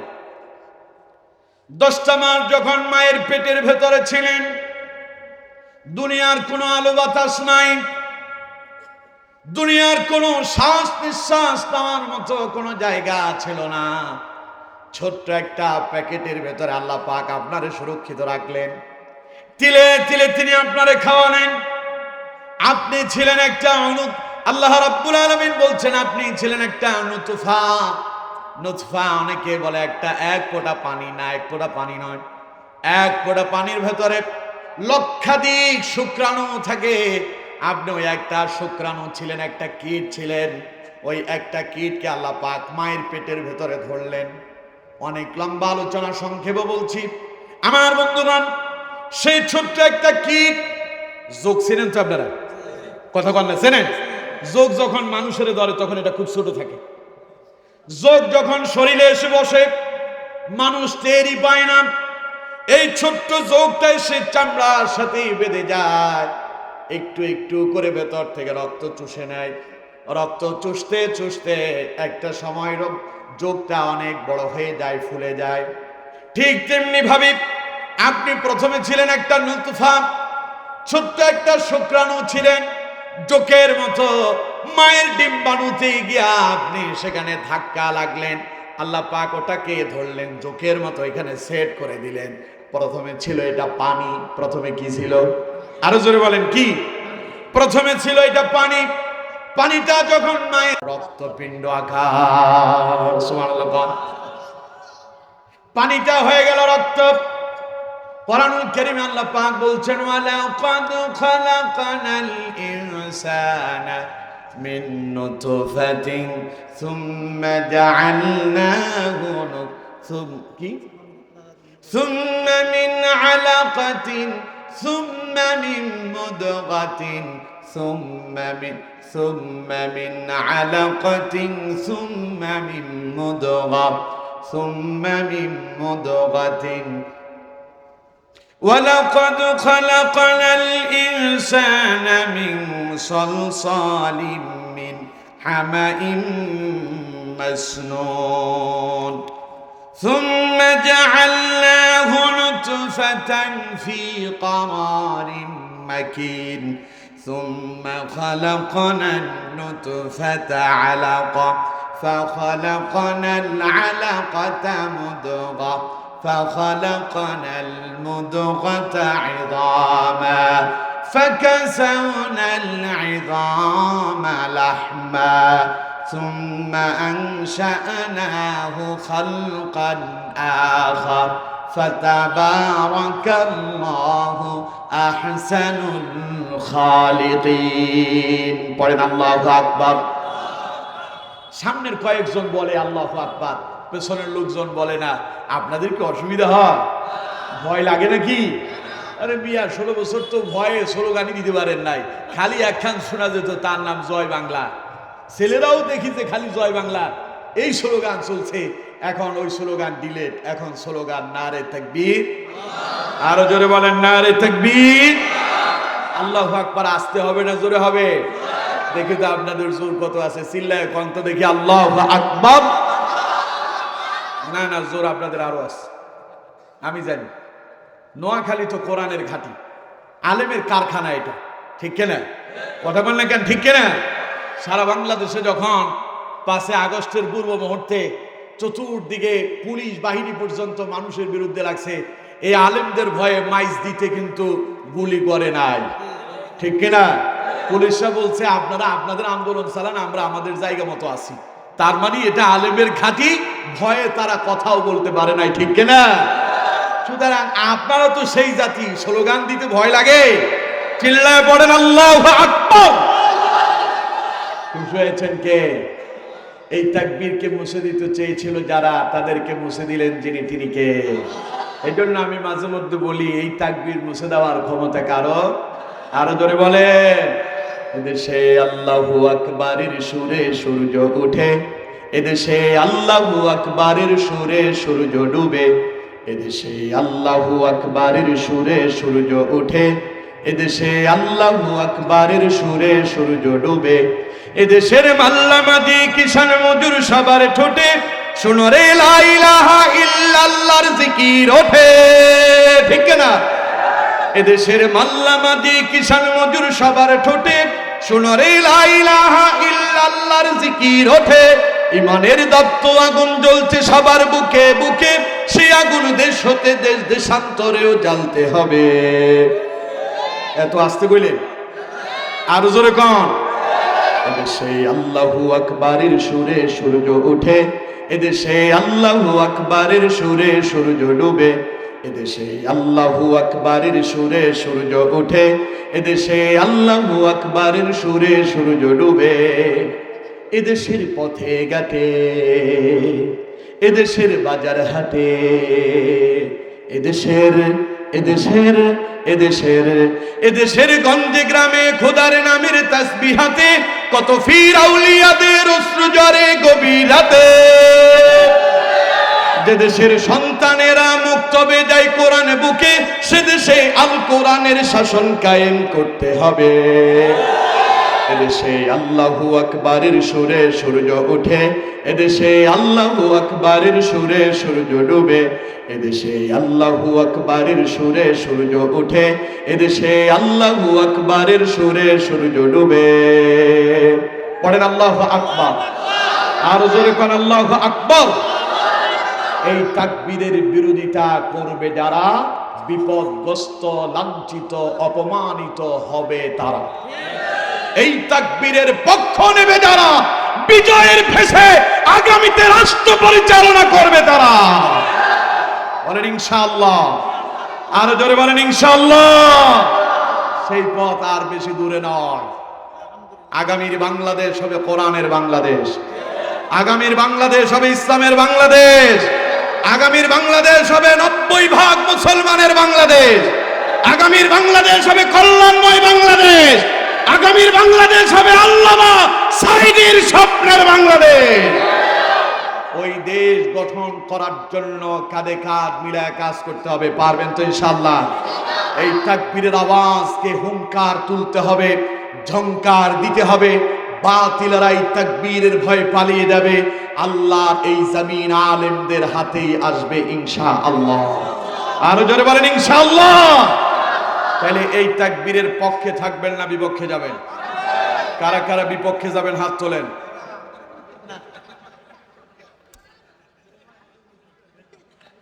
দুই একজন এখনো উঠে রাখছে, উনি জানেই না ঘটনা কি ঘটছে, ঘটনা যে কি ঘটছে তা উনি জানেই না। শোনেন, আপনারা তো এতক্ষণ আবেগে ছিলেন, ঠিক না?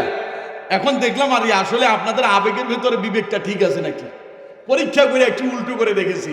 নোয়াখালীর মানুষজন চালাক, যারা চালাক তারা সবাই জিতছে, দুই একজন মাঝে মধ্যে আবেগের কারণে হাত উঠায় ফেলছে। আল্লাহ মাফ করুন, বলুন আমিন। তাহলে এই তাকবীরের বিপক্ষে কেউ নয়, সবাই তাকবীরের পক্ষে আছেন তো? আল্লাহ বলছেন ওয়ারাব্বাকা ফাকাব্বির, তাকবীর হবে একজনের, তিনি কে? ওই তাকবীর শুধু তাকবীর নয়, ওইটা উঁচু আওয়াজে দিতে হয়। সুবহানাল্লাহ বললেন না? মুয়াজ্জিন যখন আজান দেয় তখন কি আল্লাহু আকবার এইভাবে দেয়, আল্লাহু আকবার আল্লাহু আকবার আল্লাহু আকবার আল্লাহু আকবার। আস্তে দেয় না জোরে দেয়? কারণ এই তাকবীর আস্তে দেওয়া যাবে না, এই তাকবীর জোরে দিতে হবে। আদেশ কার? তাইলে তাকবীর আস্তে দেবেন না জোরে দেবেন? আল্লাহ আমাদেরকে কবুল করুন, বলুন আমিন। আজকে যে কোন দিকে যাবে আল্লাহই ভালো জানে। আমার মনে হয় আজকে মরণের দশা হইছে, যেই একখান সূরা ধরছি মরে ছাড়া আর কোনো পথ আছে বলে মনে হয় না। আমার বন্ধুগণ, আল্লাহর প্রশংসা করবেন না কেন? আপনি কোন যে আল্লাহ আপনার কেমনে খাওয়ায়? আল্লাহ কয় রব্বিল আলামিন, আমি গোটা পৃথিবীর লালন কর্তা পালন কর্তা। আপনি বলেন যে আল্লাহ আমি নিজেই চাষাবাদ করে খাই, তুমি কেমনে খাওয়াও? আল্লাহ বলছেন আমার বান্দারে শোনো, সুম্মা জাআলনাহু নুতফাতান ফি ক্বারারিন মাকিন। তুমি তো ছিলে তোমার পিতার পৃষ্ঠদেশে একটা শুক্নো কীট ছিলে, তোমার কোনো অস্তিত্ব ছিল না, তোমার কোন অঙ্গ প্রত্যঙ্গ ছিল না।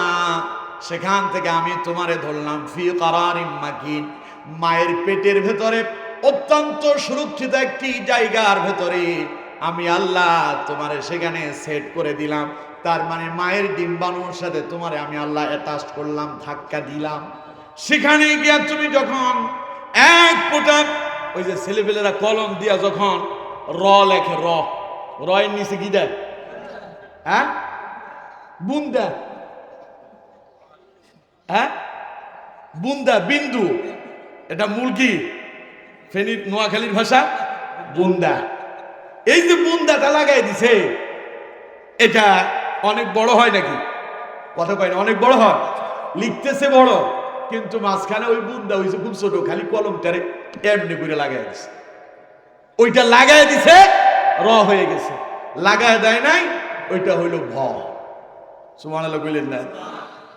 এখন আপনি লিখবেন আব্দুর রব, লাগাইছেন, র দেন নাই, ওই একখান নোক্তা দেন নাই। আরবিতে বলে নোক্তা, আরবিতে কি বলে? নোক্তা। আর বাংলায় বিন্দু, নোয়াখালীর ভাষা বুন্দা। বুন্দা দেয় নাই আর কি।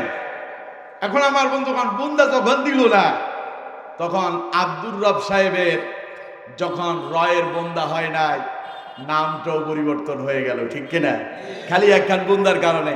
আল্লাহ যদি ওই বুন্দাটা, ওই নোক্তাটা ধরে যদি মায়ের ডিম্বাণুর সাথে যদি না লাগাতেন, এই পৃথিবী দেখার সৌভাগ্য আমার আপনার কারো হতো না। ওইটার ওইখানে লাগায় দিলেন। লাগায় দিয়ে এবার আল্লাহ পাক বলছেন ফি ক্বারারিন মাকিন, অত্যন্ত সুরক্ষিত একটা জায়গায় তোমার আমি রেখে দিলাম।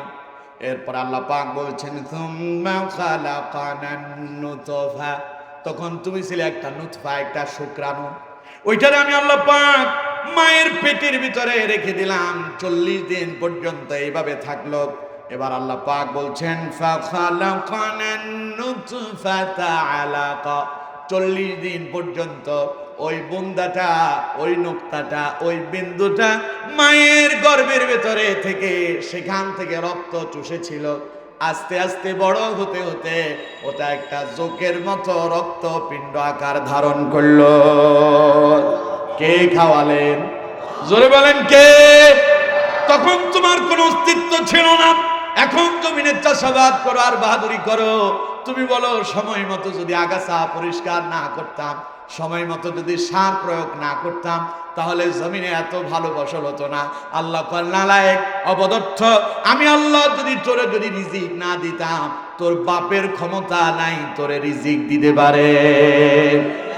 বসেন, কথা নাই। আমার বন্ধুগণ, সুতরাং প্রথমে ছিলাম আমরা একটা শুক্রাণু, ওই শুক্রাণুটাকে আল্লাহ পাক মায়ের পেটের ভিতরে ডিম্বাণুর সাথে অ্যাটাচ করলেন, ফাখালাকানান নুতফাতা আলাকা, এরপরে এটা হয়ে গেল একটা রক্তপিণ্ড। এরপর আল্লাহ রাব্বুল আলামিন বলছেন ফাখালাকানাল আলাকাতা মুদগা, এবার 40 দিন পর্যন্ত ওই রক্তটা মায়ের ডিম্বাণুর সাথে মিলিত থাকতে থাকতে রক্ত আর রক্ত থাকলো না, ওটা একটা গোশত আকারে পরিণত হয়ে গেল। রক্ত এখন কি হয়ে গেছে? কথা কয় না, রক্ত এখন কি? গোশত হয়ে গেল। এরপরে আল্লাহ রাব্বুল আলামিন বলছেন ফাখালাকানাল মুদগাতা ইযামান ফাকাসাউনাল ইযামা লাহমা। এবার আল্লাহ পাক বললেন ওই গোশতটারে এবার আমি আল্লাহ পাক উপরে কিছু চামড়া দিলাম, ছাউনি দিলাম, এরপরে সেটার ভেতরে কিছু হাড় গোড় ঢুকায়া দিলাম, এরপরে আমি তোমার একটা বডি স্ট্রাকচার তৈরি করেছি। এরপরে আল্লাহ রাব্বুল আলামিন বলছেন সুম্মা আনশাআনাহু খালকান আখার। আল্লাহ রাব্বুল আলামিন বললেন এরপরে এইভাবে তিলে তিলে করে আমি আল্লাহ তোমারে বড় করেছি। কে খাওয়ালেন? মায়ের গর্ভে কে খাওয়ালেন? ওইখানে পেটে ব্যথা হয়েছে নাকি? কথা পায় না, পেটে ব্যথা হয়েছে, আমাশা হয়েছে, ডায়রিয়া হয়েছে, মাথা ব্যথা হয়েছে, সকল প্রকারের রোগ জীবাণু থেকে মায়ের পেটে যিনি সুরক্ষিত রেখে আমাকে আপনাকে তিলে তিলে বড় করেছেন তিনি কে? দুনিয়াটা না হয় অস্বীকার করলেন, দুনিয়া আসার পরে মা আপনার দুধ পান করাইছে, আপনি বলবেন হুজুর মা খাওয়াইছে তাই খেয়েছি, নাইলে আমি কোত্থেকে খাবার পেতাম? আল্লাহ পাক বলে আমার বান্দারে তোর মায়ের দিকে তাকা, আমি তোর মায়ের স্তনের ভেতরে তোর জন্য খাবারটা কেমনে বানায়া দিলাম। ওই খাবারটা দুনিয়ার কাউকে দিয়া বানান নাই, দুনিয়ার সমস্ত ডাক্তার বিজ্ঞানী সমস্ত লোকেরা একত্রিত হয়ে সবাই যদি চেষ্টা করে মায়ের ওই স্তনে আল্লাহ পাক যেই দুধ দিয়েছেন এক ফোঁটা দুধ কেউ তৈরি করতে পারবে না। পারবে? মাঝে মধ্যে সন্তান যখন মায়ের স্তনে দুধ পায় না তখন ডাক্তাররা বিভিন্ন ধরনের বিভিন্ন সাজেস্ট করে অমুক দুধটা খাওয়াবেন, তমুকটা খাওয়াবেন। এগুলো যখন খাওয়াতে হয় তখন এগুলো খাওয়াতে গেলে মাঝে মধ্যে সন্তানের পেটের ভেতরে সমস্যা হয়। আপনি যখন গরম করতে যাবেন হয়তো বেশি হয়ে যাবে, না হলে কম হয়ে যাবে, কিন্তু মায়ের স্তনের ভেতরে আল্লাহ রাব্বুল আলামিন আপনার খাবারটা এমন ভাবে তৈরি করলেন যখন যেমন দরকার। শীতের ভেতরে আপনার ঠান্ডা লাগতে পারে, এই জন্য গোটা শরীরটা মায়ের ঠান্ডা হয়ে আছে, স্তনের খাবারটা আল্লাহ পাক আপনার জন্য গরম রেখে দিলেন। ওই খাবারটা যদি ঠান্ডা থেকে যেত, আমার বন্ধুবান ছোট্টবেলা মায়ের স্তন পান করতেন, সর্দি লেগে যেত, কাশি হতো, নিউমোনিয়া হয়ে খিঁচুনি এসে দুনিয়া থেকে বিদায় নেওয়া লাগতো। তাইলে কম তো দেখি ওই সময় যিনি আপনারে খাবার দিলেন তিনি কে? পেটে তো আপনার খিদা এসেছে, মাকে বলতে পারেন নাই মা আমার খিদা লেগেছে আমারে খাবার দাও, খালি ওয়া ওয়া করে কাঁদতেছেন। পেটে ব্যথা ওয়া ওয়া করে কান্না করেন, মাথা ব্যথা ওয়া ওয়া করে কান্না করেন, কোনো কথা বলতে পারেন না। কিন্তু আপনার পেটে ব্যথা হচ্ছে কি, মাথা ব্যথা হচ্ছে কি না আপনার খিদা লেগেছে, এই কথা দুনিয়ার কেউ বুঝতে পারে না। মায়ের কলিজায় আল্লাহ রাব্বুল আলামিন এমন এক রাডার সেট করে দিয়েছেন, ছোট্ট নবজাতক ওই স্তন পানকারী শিশুটা যখন কান্না করে, কান্নার আওয়াজে মা বুঝতে পারেন সন্তানের কি খিদা লেগেছে না অসুস্থতা অনুভব করছে, তা মা বুঝতে পারে। এই অনুভূতি শক্তি মাকে যিনি দিলেন তিনি কে? আল্লাহ রাব্বুল আলামিন বললেন আমার বান্দারে আলহামদুলিল্লাহি রাব্বিল আলামিন, আমি তো তোর রব, আমি তোরে লালন পালন করেছি, আমি তোরে তিলে তিলে বড় করেছি। দুনিয়ায় যখন এসেছেন আমার বন্ধুগণ আল্লাহ পাক বলছেন ওয়া কানাল ইনসানু দাঈফা, মানুষদেরকে আল্লাহ পাক অত্যন্ত দুর্বল করে সৃষ্টি করেছেন। একটা মুরগির ডিম যখন একটা ডিম থেকে যখন একটা মুরগির বাচ্চা বের হয় নিজে নিজে দৌড়ায়, নিজের খাবারটা নিজেই দেখে দেখে খায়। আপনি তার কিছু খাবার দিলেন, খাবারের সঙ্গে কিছু চাউলও দিলেন, সাথে কিছু পাথর দিয়ে দিলেন। দেখবেন মুরগির বাচ্চাটা চাউলটা বেছে বেছে খেয়ে নেবে, পাথরগুলো খাবে না, কারণ সেই জানে পাথর তার খাবার নয়, চাউলগুলো তার খাবার। এই জন্য মুরগির বাচ্চা দুনিয়া আসার পরও নিজের খাবারটা চিনতে পারে। কিন্তু আমি আর আপনি যখন দুনিয়া এসেছি, ওয়াকানাল ইনসানু দাঈফা, নিজের খাবারটা কেমনে খাবো, নিজে কেমনে চলবো, না দাঁড়াতে পারতাম, না হাঁটতে পারতাম, না চলতে পারতাম, না বলতে পারতাম, কিছুই করতে পারতাম না। আল্লাহ রাব্বুল আলামিন বলছেন, আমার বান্দারে ওই মুহূর্তে তোরে যেই ব্যক্তি লালন পালন করেছেন তিনি কে? এই জন্য আল্লাহ রাব্বুল আলামিন বলছেন, আমার বান্দা তোর মায়ের গর্ভে আমি তোরে লালন পালন করেছি। দুনিয়া আসার পরে যখন তুই ছোট্ট শিশু ছিলি, বিছানার ভেতরে পায়খানা প্রস্রাব করে দিয়ে ওয়া ওয়া করে কান্না করছিস, তোর মা ইচ্ছে করলে তোরে লাথি মেরে ফেলে দিতে পারত। সন্তান যখন গভীর রাতে কান্না করে, বাপ তখন বিরক্ত হয়ে যায়, বিছানা ছেড়ে আলাদা বিছানায় চলে যায়। কিন্তু দেখেন তো, সন্তান যখন কান্না করে, মা কি সন্তানকে বিছানা রেখে আলাদা বিছানায় যায় নাকি? কথা বল না কেন, যায় নাকি? আল্লাহ রাব্বুল আলামিন বলেন, আমার বান্দারে আমি তোর মায়ের কলিজার ভেতরে এমন এক ভালোবাসা ঢুকায়া দিলাম, মা তোর ভালোবাসায় পড়ে বাবা তোরে রেখে পালায়া গেল, চলে গেল, দূরে সরে গেল, কিন্তু তোর মা তোর জন্য সারা রাত জেগে জেগে কষ্ট করেছে, সারা রাত তোরে পাহারা দিল। পায়খানা প্রস্রাব করতে করতে শীতের রজনীতে সব কাঁথাগুলো ভিজায়া ফেলেছিলে, যখন মা তার আঁচলটা বিছায়া দিয়া সারা রাত তোমাকে পাহারা দিল, তখন আল্লাহু আকবার। আমার বন্ধুগণ, একটাবার চিন্তা করে দেখেন, মা কি জিনিস, কিভাবে আল্লাহ মারে তৈরি করলো, কত যন্ত্রণা দিয়া, মায়ের কত কষ্ট দিয়া দুনিয়া এসেছি। আমার বন্ধুগণ, দুনিয়া আসার সঙ্গে সঙ্গে এই সন্তানের চেহারা দেখার সাথে সাথে সব দুঃখ বেদনা ভুলে যায়।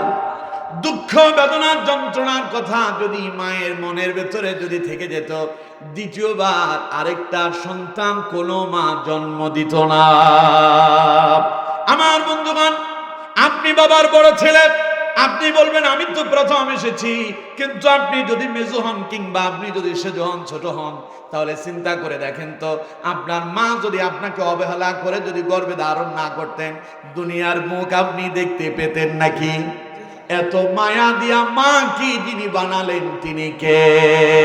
আল্লাহ পাক বলেন, তোরে লালন পালন করার জন্য তোর মাকে আমি আল্লাহ পাক এমন ভাবে উপযুক্ত করলাম, এত কষ্ট দিলে এরপরেও মা তোরে ছেড়ে যায় না।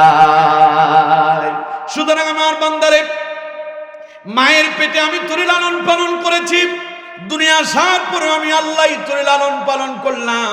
এখন তুমি বড় হয়েছো, ঘাট তোমার অনেক মোটা হয়ে গেছে, এখন তুমি বড় নেতা হইছো। এখন বলো, আল্লাহ যদি 100 বছর পরে, মৃত্যুর পরেও যদি বিচার করতে পারে, তাহলে আমরা করতে পারবো না কেন? কথায় কথায় চিন্তা করে মনে করে যে আর জীবনেও মরবে না, স্বপ্ন দেখে তারা 2021, ঠিক না? 2021 সালের স্বপ্ন দেখলো, মনে হয় জীবনে আর মরবে না, মরণ তাদেরকে ধরতে পারবে না। 21 সাল যখন টিকে গেল, এবার মিশনার মিশন 41 সাল। আল্লাহ কয়, বেশি বাড়াবাড়ি করিস না, সামনে যদি আগাস আমার হাতে রশি আছে, এমন ভাবে টান দেব, ঘাড় মটকায়া দিয়া দুনিয়া থেকে বিদায় করব, ঠিক কিনা? এখন ইসলামের বিরুদ্ধে কথা বলো, এখন আল্লাহর বিরুদ্ধে কথা বলো, কোরআনের বিরুদ্ধে কথা বলো, ঘাড় বেশি মোটা করো না। আল্লাহ বলছেন, আমি যদি ধরি ঘাড় মটকা দিতে পারি, ঠিক কিনা? আমার বন্ধুগণ, এখন কয় আল্লাহ কেমনে চালায়, আমি নিজেরটা নিজে খাই। আমার দেশে এইরকম কিছু লোক আছে, দেখবেন নাস্তিক, আল্লাহরে বিশ্বাস করে না, কয় দেয়ার ইজ নো গড, স্রষ্টা বলতে কিছু নাই। নাউজুবিল্লাহ বললেন না? আনসিন ইজ নাথিং, যা দেখি না তা মানি না। আমি বলি যে পাগল, তুই তো বাতাস দেখিস না, বাতাস মানিস কেন? বাতাস দেখা যায়, নিঃশ্বাস যে নিচ্ছেন দেখা যায়, ওইটা মানিস কেন? শয়তানের শয়তান, তার মানে তোর ভেতরে শয়তান আসর করছে, এই জন্য তোর দুনিয়ার সব বরবাদ হয়ে গেছে, ঠিক কিনা? আরো জোরে বলেন, ঠিক কিনা? সুতরাং বাহাদুরি দেখায় লাভ নাই, ঘাড় মোটা করে লাভ নাই। আল্লাহ দুনিয়ায় কিছু সময়ের জন্য প্রেরণ করছেন, রশিটা আল্লাহ তার হাতেই রেখে দিয়েছেন, ঠিক কিনা? মাইজ দিতে ছেলেবেলেরা আকাশে গুড়ি উড়ায় না, কথা কয় না, গুড়ি উড়ায় না? এই গুড়ি যখন আকাশে উড়ে যায়, ছেলে যখন রশি ছেড়ে দেয়, উঠতে উঠতে এটা অনেক দূর চলে যায়। দীর্ঘ পথ যাওয়ার পরে ঘুড়ি মনে মনে চিন্তা করে, মনে হয় যে স্বাধীন আমি এখন। উপরে যাইয়া একবার এই দিকে ডিগবাজি খায়, আবার ওই দিকে ডিগবাজি খায়। তখন ঘড়ির মালিক নিচে বৈশা ছেলেটা বলে, বাহাদুরি দেখাইস না, কেমনে তোর সোজা করা লাগে তা আমি জানি। রশিটা একটু টান দিলেও আবার সোজা হয়ে যায়, ঠিক কিনা? কথা বল না কেন, ঠিক কিনা? আল্লাহ কয়, তোদেরকে তো ছাড় দিয়েছি, দুনিয়ায় গিয়া মনে করছিস রশি তোদের হাতে না? একবার এই দিকে ডিগবাজি খাইস, আবার ওই দিকে ডিগবাজি খাইস। ডিগবাজি খাইস না, রশি আমার হাতে আছে। মাঝে মধ্যে করোনা দিয়া, মহামারী দিয়া আল্লাহ রশিদে টান মারে, বান্দা যখন সোজা হয় আল্লাহ ক্ষমা করে দেয়। কিছুদিন পরে ঘাড় মোটা করে, এরপরে মনে করে সব স্বাধীনতা পেয়ে গেলাম। তখন আল্লাহ রশি টান মেরে ঘুড়ি যখন ছেলে তার হাতে নিয়ে আসে, আল্লাহ এমন ভাবে টান মারে ওই শয়তানগুলো আল্লাহর কাছেই চলে যায়, ঠিক কিনা? এখন আর নাই। সুতরাং এখন ঘাড় অনেক মোটা হয়েছে, কয় যে আমি নিজে নিজে খাই, ক্ষমতা আমি নিজে নিজেই তো পাই। রাতের আধারে ক্ষমতা দখল কইরা ক্ষমতা দেখাও, ওই ক্ষমতা বেশি দিন টিকে না। কথা কয় না, কথা কয় না। ক্ষমতা যেটা আল্লাহ দেন ওইটাই শ্রেষ্ঠ। আবার আল্লাহ ক্ষমতা দিয়ে পরীক্ষা করে, ক্ষমতা পায়া ক্ষমতার অপব্যবহার করলে আল্লাহ নাস্তানাবুদ আর জিল্লতি দিয়ে ছাড়ে, ঠিক কিনা? আল্লাহ বলছে, আমার শুকরিয়া আদায় করবি না? কৃতজ্ঞতা প্রকাশ করে ওরা অমুক দলের। বক্তব্য দিতে দাঁড়াইলে ওই নেতাদেরকে নাম আমি নিতে চাই না, নাম নিতে চাই না। বিভিন্ন মাহফিলে গেলে আমার কয়, হুজুর এখন আর অসুবিধা কই, নাম নিয়ে বলে না, পয়সা পচা নাম কোরআনের মাহফিলে নেওয়াই উচিত না। আমার বন্ধুগণ, বক্তব্য দিতে দাঁড়ালে তার প্রশংসা নেতা, ওর আলহামদুলিল্লাহ প্রশংসা তার জবান দিয়ে বের হয় না, ঠিক কিনা? আর ওইগুলোই কোরআনের মঞ্চে এসে আমাদেরকে বলে আমরা নাকি রাজনীতি করি। কোরআনের মঞ্চে তাদেরকে নেতা না বানালে, অতিথি না করলে বিগত 16 বছরে মাহফিল করা যায় না। ওর নাম দিতে হবে বক্তার উপরে, ঠিক কিনা? কথা বল না কেন? মাইক দিলে সারা 10, 15, 20 মিনিট, আধা ঘন্টা সময় খালি নিজের দলের বক্তব্য দেয়, ওইটা রাজনীতি হয় না। আলেমরা কোরআন দিয়ে কথা বললে ওইটা রাজনীতি। আল্লাহ কয়, কোনটা রাজনীতি আর কোনটা তোদের পেট নীতি তা আমি খুব ভালো জানি। তোদেরকে আমি আল্লাহ একটু সময় দিলাম, সময় মতো রশি টান মারবো, ঘাড় মটকায়া দিয়া দুনিয়া থেকে বিদায় করব, ঠিক কিনা? এখনো স্বপ্ন দেখেন, ওই স্বপ্ন ধুলাবালি হয়ে গেছে। ওই স্বপ্ন আর কোনোদিন বাস্তবায়ন বাংলার জমিনে হবে? আরো জোরে বলেন, হবে? এখনো বলে ফিরে আসবো, ফিরে আসো। কয় যে শর্ট করে ঢুকে যাব, লোকজন কয় পট করে ধরে শাপলা চত্বরে রাতের আধারে হাজার হাজার আলেমদেরকে গুলি করে হত্যা করেছিল যারা। যদি চট করে ঢোকো, পট করে ধরেই তোমাদের বিচার করা হবে, ঠিক কিনা? আসো না, খেলা এখন হবে নাকি? আল্লাহ বুঝার তৌফিক দান করুন। আরো জোরে বলেন। আমার বন্ধুগণ, আল্লাহ পাক বলেন, ক্ষমতা পায় বাহাদুরি দেখায় না, আমি আল্লাহ তোমার এই লালন পালন করেছি। আলহামদুলিল্লাহি রাব্বিল আলামিন। পড়েন আল্লাহু আকবার। তাহলে আমাদের রবকে, লালন কর্তা যিনি তিনি কে? পালন কর্তা যিনি তিনি কে? যিনি খাবার দেন তিনি কে? যিনি অসুস্থ হলে সুস্থ করেন তিনি কে? যিনি আমাদেরকে জিন্দা করেছেন তিনি কে? যিনি আবার মৃত্যু দিয়া দুনিয়ার সফর শেষ করায় দিবেন তিনি কে?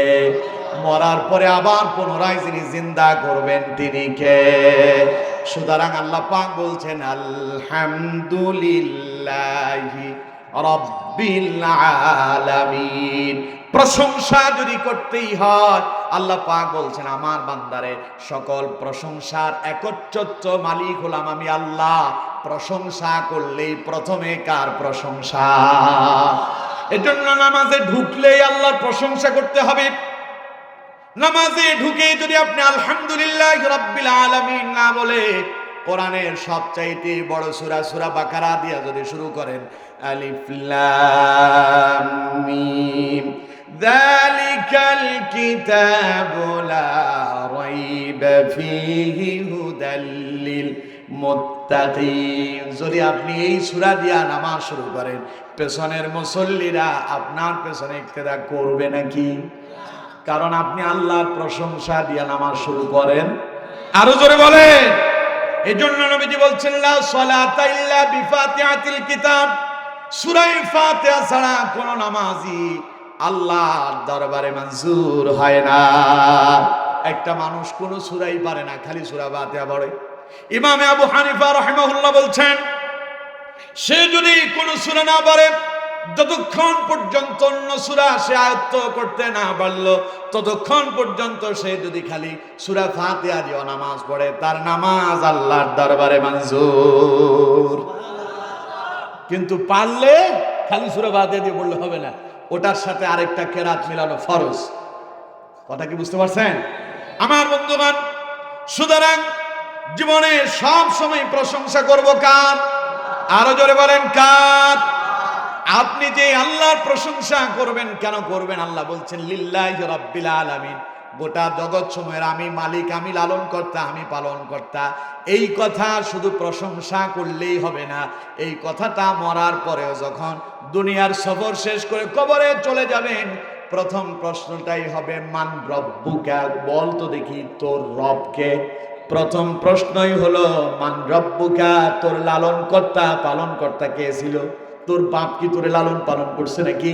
তোর মা কি তোরে লালন পালন করছে নাকি? তোর দল কি তোরে লালন পালন করেছে নাকি? তোর সম্পদ কি তোরে লালন পালন করেছে নাকি?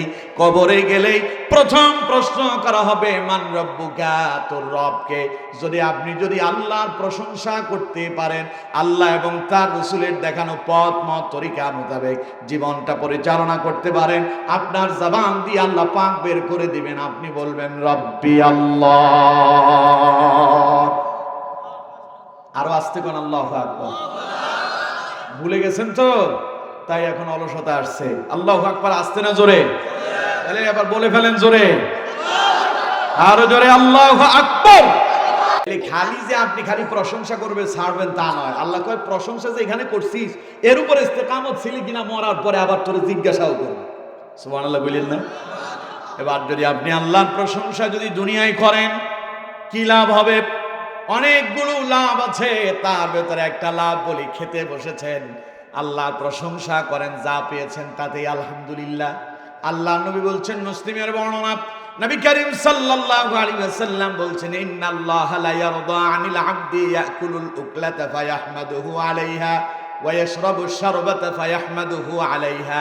যে ব্যক্তি খাওয়ার সময়, পান করার সময় আল্লাহর প্রশংসা করে, নবীজি বলেন আল্লাহ তার উপরে খুশি হয়ে যায়। আল্লাহরে খুশি করতে চান? আল্লাহরে খুশি করতে চান? তাহলে খাওয়ার সময় প্রশংসা কার? পান করার সময় প্রশংসা কার? ঘুমানোর সময় প্রশংসা কার? সব সময় প্রশংসা করব কার? আল্লাহর যদি প্রশংসা করতে পারেন, নবীজি বলছেন ইন্নাল্লাহা লা ইয়ারদা, যে আল্লাহর প্রশংসা করে আল্লাহ তার উপরে খুশি হয়ে যায়। এবার খাবার পাইলেন, এই নিয়ামত কে দিলেন? আরো জোরে বলেন। এবার যদি প্রশংসা আল্লাহর করেন, আল্লাহ কোরআনে বলছেন লাইন শাকারতুম লাযীদান্নাকুম ওয়া লাইন কাফারতুম ইন্না আযাবি লাশাদীদ। আমার বান্দারে, আমার নিয়ামত পায়া যদি শুকরিয়া আদায় করো, আমি আল্লাহ পাক তোমার নিয়ামত বাড়ায়া দেব। আর আমার নিয়ামত পায়া যদি অকৃতজ্ঞ হও, তাহলে পরে নিয়ামত শুধু সিনায় নেব না, বরং তোমার উপরে কঠিন আযাবের ব্যবস্থা করে রাখবো। কথা কার? আরো জোরে বলেন। এখন কথা কইলে আপনারা বলবেন যে এই যে হুজুর আবার রাজনীতিতে ঢুকতেছে। বলবো? আপনারা বললে বলবো, কারণ আপনাদের তো অনেক অ্যালার্জি আছে, হুজুররা খালি রাজনীতি করতেছে। রাজনীতি করব, কোনটা চলবে? কইছে না। এখন যদি এটা রাজনীতি মনে হয়, তাইলেও আমারে বলতে হবে, ঠিক কিনা? আচ্ছা কোন তো, ক্ষমতা যিনি দিয়েছেন, এই নিয়ামত কে দিলেন? ক্ষমতার মতো বড় নিয়ামত সবাই পায় নাকি? আরো জোরে বলেন। কত লোক এমপি প্রার্থী হয়, কত মানুষ মেম্বার হয়, কত মানুষ চেয়ারম্যান হয়। চেয়ারম্যান প্রার্থী হলো, এমপি প্রার্থী হলো, মেম্বার প্রার্থী হলো, সবাই কি মেম্বার হয় নাকি? দাঁড়ালো 10 জন, হবে কয়জন? চেয়ারম্যান দাঁড়ালো 5 জন, হবে কয়জন? এমপি দাঁড়ালো 3 জন, হবে কয়জন? আল্লাহ যারে কবুল করেন সেই হতে পারে। সুতরাং ওই এমপি আর মন্ত্রী যখন ক্ষমতা পেয়ে যায় তখন মনে করে যে লোকজন তো আমারে ভোট দিয়ে এমপি বানাইছে। আল্লাহ কয় যে না, এটা আমি তোরে নিয়ামত দিয়েছি, আমার ওই নিয়ামত পায়া যদি শুকরিয়া আদায় করিস আমি আল্লাহ পাক তোর নিয়ামত বাড়ায় দেব। আর যদি অকৃতজ্ঞ হইস নিয়ামত শুধু সিনায় নেব না, ইন্না আযাবি লাশাদীদ, নিশ্চয়ই বড় আযাব রেখেছেন যিনি তিনি কে? ওই যে ক্ষমতার মতো বিশাল বড় নিয়ামত বিগত দিনে যারা রাষ্ট্র চালিয়েছিল আল্লাহ তাদেরকে দিয়েছিলেন।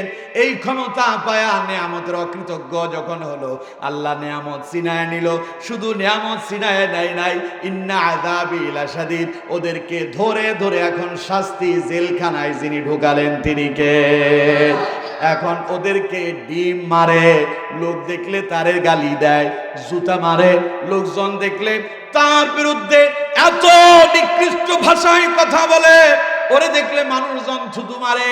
আল্লাহ কয় নিয়ামত পায়া যে নিয়ামতের কৃতজ্ঞতা আদায় করতে পারলি না, ইন্না আযাবি লাশাদীদ, এই জন্য শাস্তি যিনি দুনিয়ায় রেখেছেন তিনি কে? এই শাস্তি খালি দুনিয়ায় নয়, যারা আল্লাহর নিয়ামতের শুকরিয়া আদায় করবে না পরকালেও তাদের জন্য শাস্তি আছে না? না, এজন্য প্রশংসা করব কার? প্রশংসা করলে নিয়ামত বাড়ায় দিবেন কে? 16 বছর ইসলামী আন্দোলনকে নিষিদ্ধ করছে, ওরা কয় আলহামদুলিল্লাহ আল্লাহর উপরে ছেড়ে দিলাম। ইসলামী আন্দোলনের নেতাদেরকে হত্যা করা হলো, ওরা বললো আলহামদুলিল্লাহ আল্লাহর হাতে ছেড়ে দিলাম। ইসলামী আন্দোলনের অগ্রণী ভূমিকা পালন করলেন আল্লামা সাইদিকে হত্যা করা হলো, জেলখানায় বন্দী করা হলো। আল্লামা সাইদি মৃত্যুর পূর্ব মুহূর্তে আগের দিন পর্যন্ত মুস্কি হাসি দিয়া আল্লাহর শুকরিয়া আদায় করে দুনিয়া থেকে বিদায় নিলেন। আর আল্লাহ পাক এখন ওই ইসলামী আন্দোলনকে সবার আগে আগায় দিলেন। বাকিরা সবাই পেছনে, ইসলামী আন্দোলনটা এখন সামনে না পেছনে? আরো জোরে বলেন, সামনে না পেছনে? এখন গণজোয়ার উঠেছে ইসলামী আন্দোলনের পক্ষে, সুবহানাল্লাহ। কম এটা শুকরিয়া আদায় করছে, আল্লাহ কয় নিয়ামত বাড়ায়া দিলাম। না শুকরি যদি হন নিয়ামত চিনায় নিবেন যিনি তিনি কে? এখন আলেমদের এই বিজয় দেখে আমার দেশের কিছু সুশীল নামে কিছু কুশীল আছে, ওরা কয় রাষ্ট্র মৌলবাদদের হাতে দেওয়া যাবে না। আমরা ওদেরকে বলি আমরা রাষ্ট্র ক্ষমতা চাই না, আল্লাহ যদি রাষ্ট্র আমাদের হাতে ছেড়ে দেয় তোদের বাপের ক্ষমতা নয়, ইসলামী আন্দোলনের হাত থেকে রাষ্ট্র ছিনায় নেওয়া। আল্লাহ দিলে তোদের বাপেরও ক্ষমতা নাই ঠেকানো, ঠিক কিনা? আরো জোরে বলেন ঠিক কিনা? আমরা আল্লাহর প্রশংসা করে যাব যতদিন বেঁচে থাকবো, যতটুকুন পাবো তাতেই আলহামদুলিল্লাহ। আমাদেরকে যিনি সামনে এগিয়ে নেবেন তিনি কে? মনে থাকবে তো ইনশাআল্লাহ? তাহলে প্রশংসা হবে কার? আরো জোরে বলেন কার?